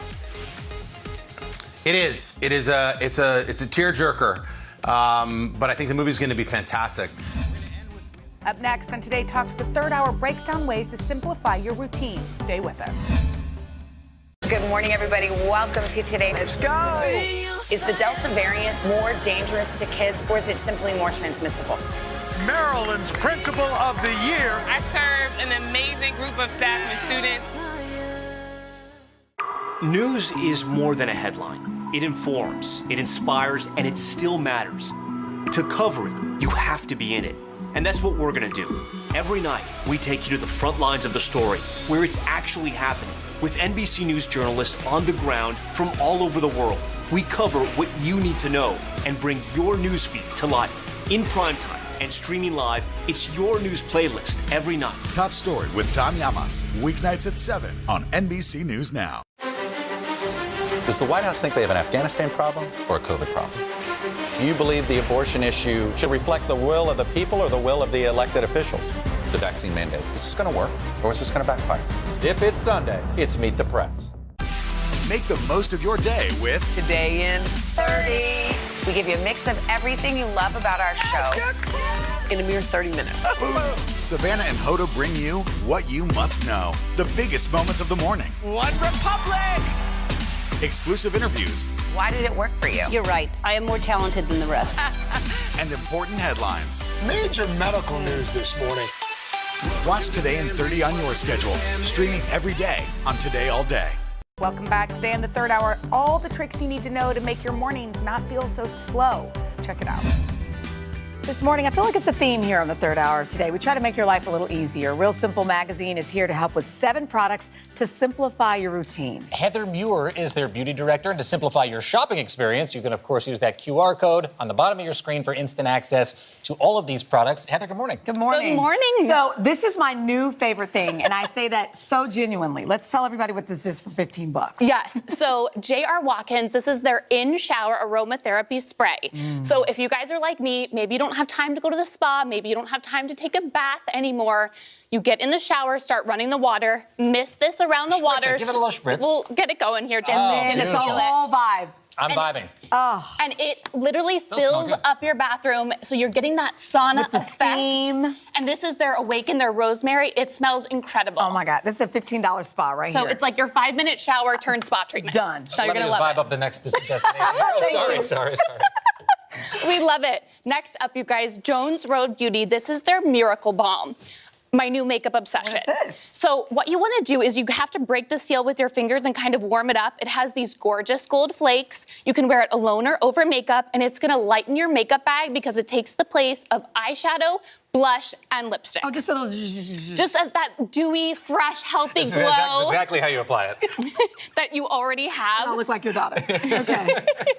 But amazing multitasking product right here. This is for people who have hair issues, I heard. Is that true? So we love this line at Real Simple. It's exclusive to Walmart, and it's all about celebrating curls and coils. Oh, excuse me. I mean, Jacob, you got it going on already. But, you know, so we love this line because it's really customized. A lot of products have like one leave-in conditioner. This actually has two, depending on the porosity of your hair. Okay. So it really caters to 3A to 4C, available at Walmart, super affordable, and it really preps your hair so that your curls look amazing and you don't have to fuss with them later. Are you a 4C? I have no idea, but whatever it is, I'm going to start using this tomorrow. Okay, so tell us about this. I think this love could be these. great. Yeah. So makeup artist Jenny Patinkin created these cloths. They're amazing. So they have activated charcoal in them. So say, Chanel, you accidentally sleep in your makeup one night. Accidentally, Jacob, it's a problem. Maybe you need like a deep do it all the clean. time. Okay. So with these cloths, you guys, you just add water. You don't have to mess with face And wash. then- The activated charcoal is gonna pull out any of that dirt, debris, oil. Wait, so you don't get a need really, water? You need water, Oh, you but do not need water. face Oh, wash. okay. Oh, you still need to wash. And then just rinse it and use it later or clean it up? Yeah, so it's machine washable. Okay. And these urgent care cloths last for about a year.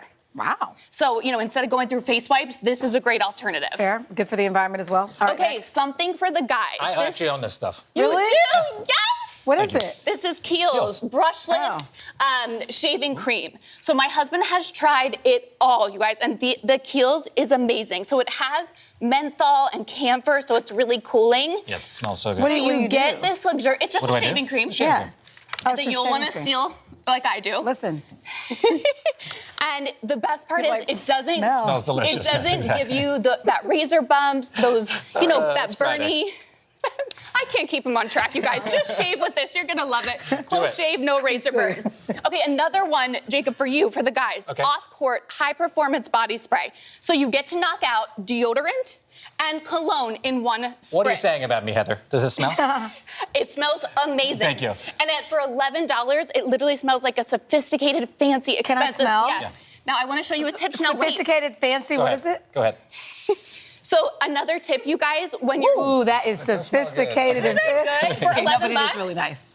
But another Isn't tip, that nice? It's good. when you want to spray perfume and you're Yeah. testing it, spray it into the cap, and then you can decide if you like I it never and thought of then that. do it out in the air. Gone So are the quick days little of tip. this. Okay, so this last one, it says a baby ointment that you say works for adults. Yeah, so this is Tubby Todd. This is their all-over ointment. I have an almost 2-year-old, and I tried everything for his red cheeks, his little eczema, his diaper rash. This is the cream that never disappointed. It has plant botanicals, and we love it so much. I get this like funky rash on my finger, the ring. Yeah. It's the only thing that cleared it up. Coming up on Hoda and Jenna, it's a real feel-good Friday after this. The Meet the Press Chuck Todd Cast, free wherever you get your podcasts.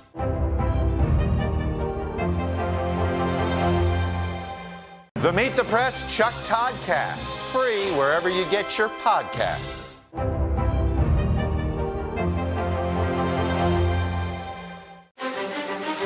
Does the White House think they have an Afghanistan problem or a COVID problem? Do you believe the abortion issue should reflect the will of the people or the will of the elected officials? The vaccine mandate, is this going to work or is this going to backfire? If it's Sunday, it's Meet the Press. Sometimes the news can be difficult and overwhelming for kids to understand. Will coronavirus come back next year? So to help make sense of it all, we've created a newscast just for them. Man, you know a lot. We hope your family will watch Nightly News Kids Edition. The Meet the Press Chuck Todd Cast, free wherever you get your podcasts. Does the White House think they have an Afghanistan problem or a COVID problem? Do you believe the abortion issue should reflect the will of the people or the will of the elected officials? The vaccine mandate, is this going to work or is this going to backfire? If it's Sunday, it's Meet the Press. Hey everybody, it's Hoda Kotb from The Today Show. I am so excited to tell you about my new podcast, Making Space with Hoda Kotb. I sit down with some incredible people and we'll hear some uplifting stories. Listen to Making Space now on Apple Podcasts. News is more than a headline. It informs, it inspires, and it still matters. To cover it, you have to be in it. And that's what we're gonna do. Every night, we take you to the front lines of the story, where it's actually happening, with NBC News journalists on the ground from all over the world. We cover what you need to know and bring your newsfeed to life. in primetime and streaming live, it's your news playlist every night. Top Story with Tom Llamas, weeknights at 7 on NBC News Now.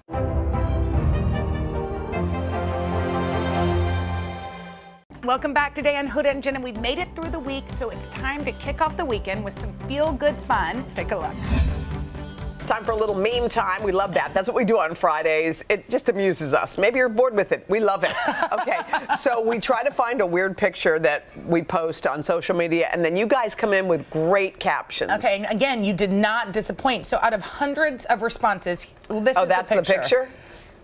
Wow. Oh, God. Both of us have really never looked worse. But anyway, here are some of our favorites. Derek Shore wrote, "Look, Jenna, no cavities." James Tiroli sent in, "When did you pierce your tongue?" That was you. Yeah, okay. Jennifer King gave us a Thomas Rhett reference with, "When I said be a light, that wasn't what I meant."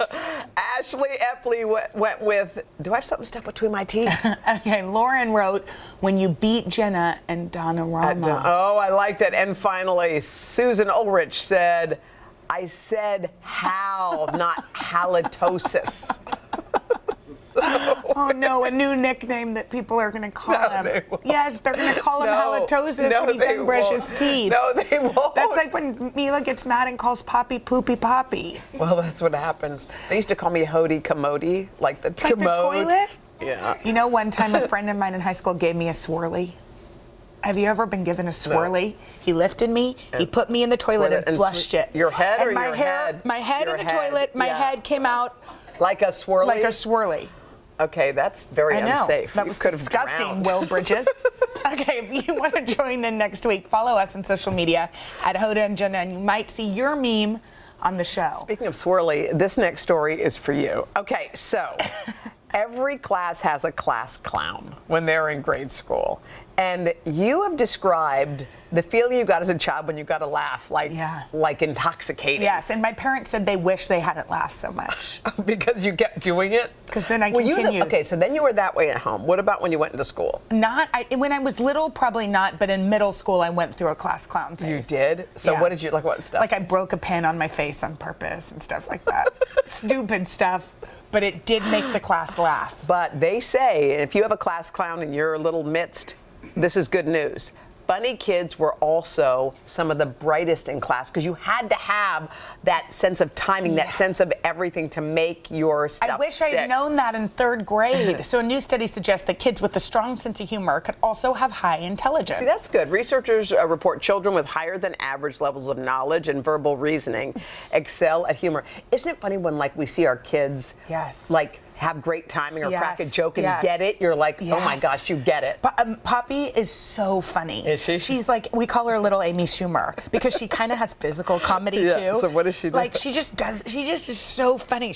It's stuff that you hope she doesn't do as a high schooler. Yeah. Like sometimes she'll take off her pants and just her dancing moves are hilarious. And Henry and I are like, she loves it. Like there's once she makes people laugh, she can't stop. Oh my gosh. You're kind of like when you're at a party and you hit something, I can tell you get that glint in your eye. You're like, I'm back. Yeah, I like it. Don't you like to do that? It's funny when you get something, but you're unique in that way. Like you had that thing. They say it wasn't the same for grown-ups. Researchers found that do not find the same strong connection between humor and adult intelligence. So there's that.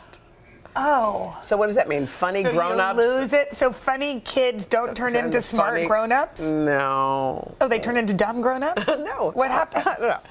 You're just you.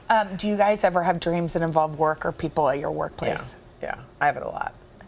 What's your recurring? Do you have a recurring work? My recurring is that I never went to a math class, like a high school math class. Yeah. And I'm sitting in the desk in my old high school, and the teacher says today's the day for the exam. And I'm like, but I haven't been to one class. Here. I don't even know where I am. But I haven't been to one, and how am I going to do this? That's my anxiety dream. What about yours? Mine is that it's 2 minutes to the show, and the set isn't where it's supposed to be, and they say it's over that hill. So I start running over the hill, and I go, it's got to be 1 minute, and I know it's like a real big day. And when I get to the top of the hill, I'm saying to someone, where is it? They go, oh, they didn't tell you they moved it. And it keeps getting moved in my dream, and I literally wake up with my heart pounding. Yes. Literally, not figuratively. You it's don't. actually. Is your heart heart pounding? Yes, it's pounding. You can feel it. Pounding. Yes, like out of my chest. Well, then that is literal. Literally out of my chest. No, it's not. It's in my chest. But anyway, but I hate that feeling because we live our lives on deadlines here. Yes. If you're not here in the seat at 10 o'clock, as Davey knows well, the show starts with or without you. You can't say, can I just have 5 extra minutes? Can you imagine being late? No. Thank That's why I'm goodness so I was worried. raised by the parents that I was raised from. When Same. it was Sunday church, hours before, they'd be like, it's time to go to church. We're like, wait, what? We're not dressed yet. And even now, Barbara's like, Dad, we're 40. You don't need to tell us 47 times to get dressed for church. I like how you say we're 40. I love that. We're not with a even twin. 40 yet. But I love that. But I love how you're like, we are. How fun to be able to say that. I know, that's We're fun. 35. Okay, it is time for one of our favorite times of the day, Best Fan Friend Friday. And today we're about to call a wonderful woman named Veronica Evans, 6 years old, from Memphis, Tennessee. Veronica wrote to us. She said that she is our true #1 fan. She has not missed one show since our debut in the spring of 2019. We already love Veronica. Let's get her on the phone. Please, Veronica, be home. Please be home, Veronica. Oh, beautiful. We're not doing the same thing because we couldn't. Veronica. Hi, it's Fonda and Jenna. How are you? I'm good. How are you? Well, first of all, can we ask you if it's okay to record you for the show? Yes, it is. Oh, good. Veronica, we have been dying to meet you. And I have been dying to meet you guys. We get into our studio. We have a seat for you. It's going to be the Veronica seat. It's going to be the perfect front row. It'll be all for you. But you're our Best Fan Friend Friday, and it makes us feel good. How does it make you feel? Oh, I am so excited right now. Oh, Veronica, we're so glad we could get you on the line. We knew that you were born and raised in Memphis, but there is another city and sports team that you and Hoda both love. Yes, the Saints. Who that? Oh my God! Don't you think Drew's doing so well on NBC as a sportscaster? He is, but I miss him so. I miss him too. I am a big Drew fan, but we got to move on. Well, you know what? All right. So, since you are our fan of the week, we're gonna have some fun, play a little round of trivia. Are you ready? We'll see. I need help. You can do this, Veronica. Okay, ready? On Monday, we threw a big celebration on our plaza for International Day of the... Yes! That's correct. So Congratulations, Veronica. Back now with an inspiring story about a 6-year-old boy named Zeke, who you see behind us. Early last year, while he was battling leukemia, he was in desperate need of a bone marrow transplant. That's when the organization Be The Match made a life-saving connection between Zeke and not just one, but 2 strangers who gave him the beautiful gift of life and hope. Take a look at Zeke's incredibly brave journey. To see 7-year-old Zeke now swimming with his family is to witness a small miracle. He's worlds away from when he was first diagnosed with myelodysplastic syndrome, a blood cancer back in early 2020. My heart just sank. There was a lot of unknowns and uncertainty about what the next steps would be. We then headed up to Children's Hospital of Philadelphia in June 2020 to begin treatment for the bone marrow transplant. It was here that Be The Match, a bone marrow registry, matched Zeke with a donor. So Zeke's first transplant actually didn't end up taking. And fortunately, praise God, there was another donor who stepped up to donate, who was a 10 out of 10 match for Zeke. And so Zeke had his second transplant. Zeke's attitude was just astounding. There was terribly hard times, but he hardly ever complained. I want to thank my nurses for taking care of me and having fun with me. Every day with him was such a joy, whether he was having a really rough day or having the best day ever. And he had this little mantra he would say. It was, I am brave, I am strong, I am courageous. He became known as the boy who loved otters. He would walk around the halls with like his otter backpack on. Here's a fun fact about otters. Otters can juggle. And he would always say something about like, they hold hands when they sleep, or they have a special rock. Zeke was just so very brave in all aspects. I got strength from God. Can't tell you how many times he came to us saying, Mommy, will you pray for me this moment? Daddy, will you pray for me for this? She spent over 220 days in the hospital. Due to COVID, Zeke didn't get to see his siblings at all. And when he finally got out, it was an incredible day. Okay, open!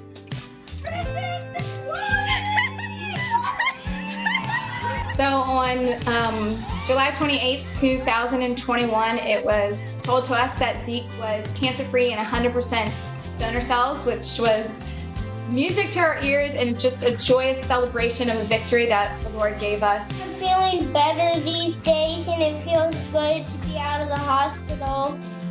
While Danielle and John were thrilled to have Zeke home, they still knew very little about the two donors who helped save their son's life. So I initially joined Be The Match. I was in my early 20s, 6 or 7 years went by. I got the call in March of 2020 saying that I had a match, and I called them back and I said, I'm ready to donate. I still feel so much for our first donor because the time that she gave in the middle of the pandemic to walk into a hospital when so many people were trying to avoid hospitals at all costs for the fear of COVID, and she went and donated for our son, who she had no idea who he was. And although those cells didn't take, it did buy time for the second donor. So our first donor was very much a part of saving Zeke's life. I found out that I was a match in the spring of 2020. I was immediately like, yep, I'm doing this. I signed up because my best friend, Clint Kleckler, had leukemia and was the recipient of a stem cell transplant. I know how life-changing it is and how life-giving that it can be. I just want them to know that what they did mattered. Well, last month, the Puig family got the opportunity to tell them in person. You're awesome, buddy. Be The Match connected Zeke with not just one, but both of his donors. Meeting Zeke was a full circle moment for me. It was so meaningful.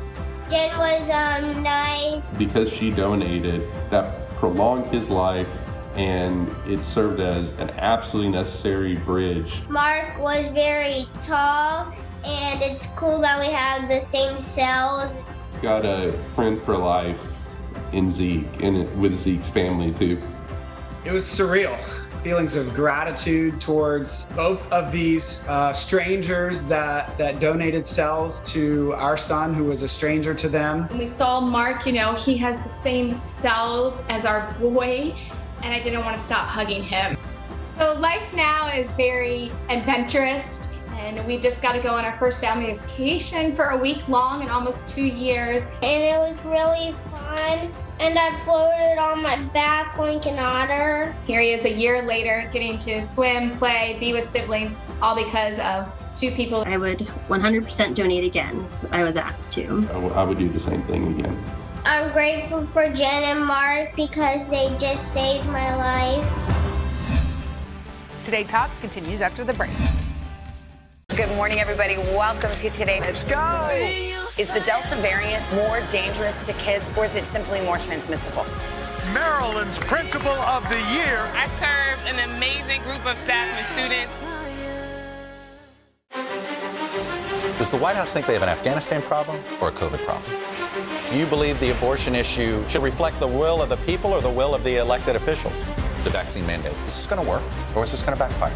If it's Sunday, it's Meet the Press. Make the most of your day with Today in 30. We give you a mix of everything you love about our show in a mere 30 minutes. Savannah and Hoda bring you what you must know. The biggest moments of the morning. One Republic! Exclusive interviews. Why did it work for you? You're right. I am more talented than the rest. And important headlines. Major medical news this morning. Watch Today in 30 on your schedule. Streaming every day on Today All Day. Hey everybody, it's Hoda Kotb from the Today Show. I am so excited to tell you about my new podcast, Making Space with Hoda Kotb. I sit down with some incredible people and we'll hear some uplifting stories. Listen to Making Space now on Apple Podcasts. It was a wealthy, idyllic town forced to confront racism. But when the school board presented its plan, it ignited a national firestorm. Critical race theory. Racism in reverse. False narrative. This is Southlake. All episodes available now.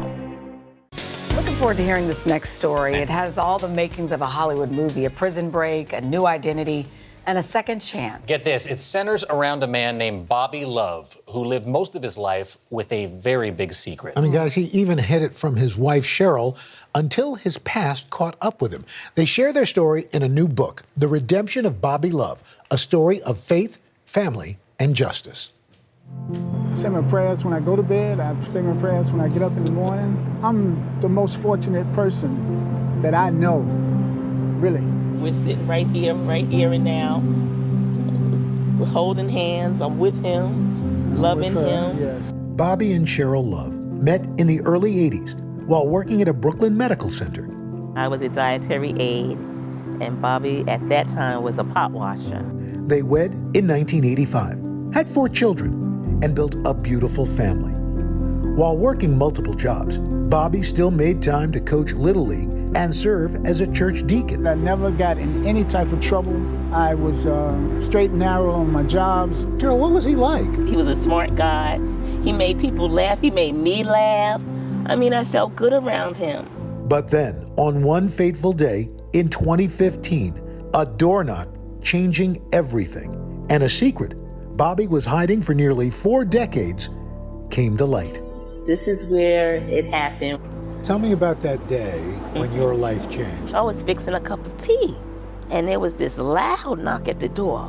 Bam, bam. So I just went and opened the door, and lo and behold, FBI, the New York City Police, with their guns drawn. Stand back, ma'am. You don't know who this is. What? And I'm looking at Bobby, like, honey, what are they talking about?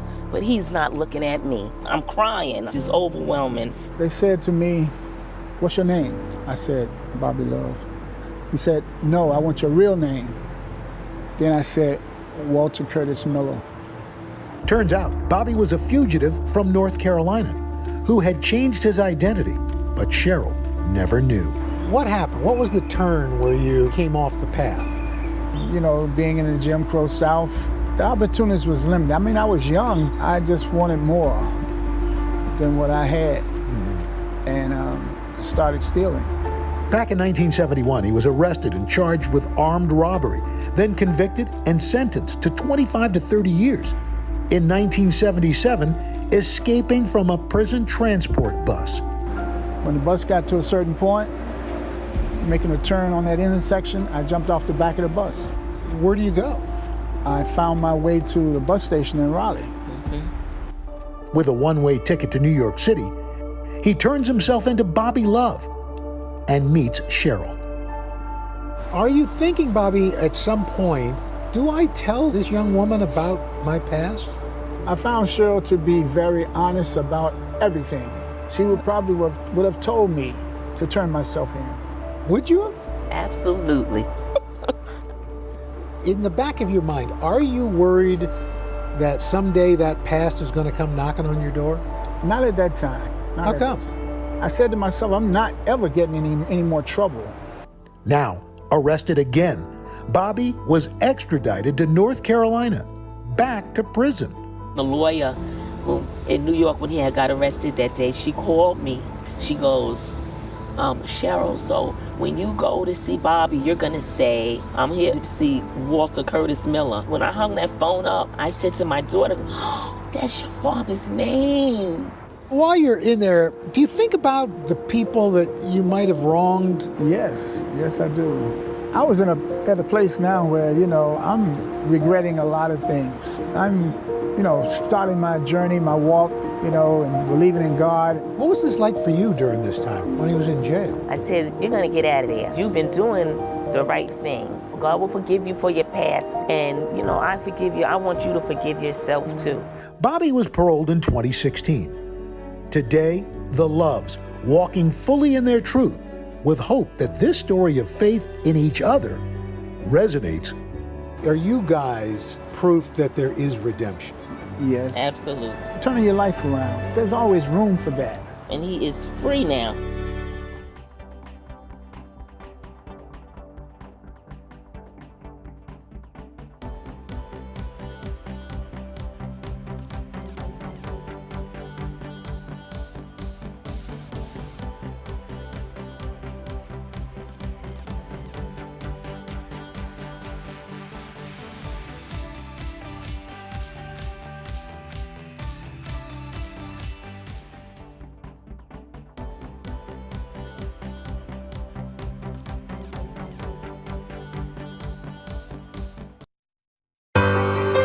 places. We may not be able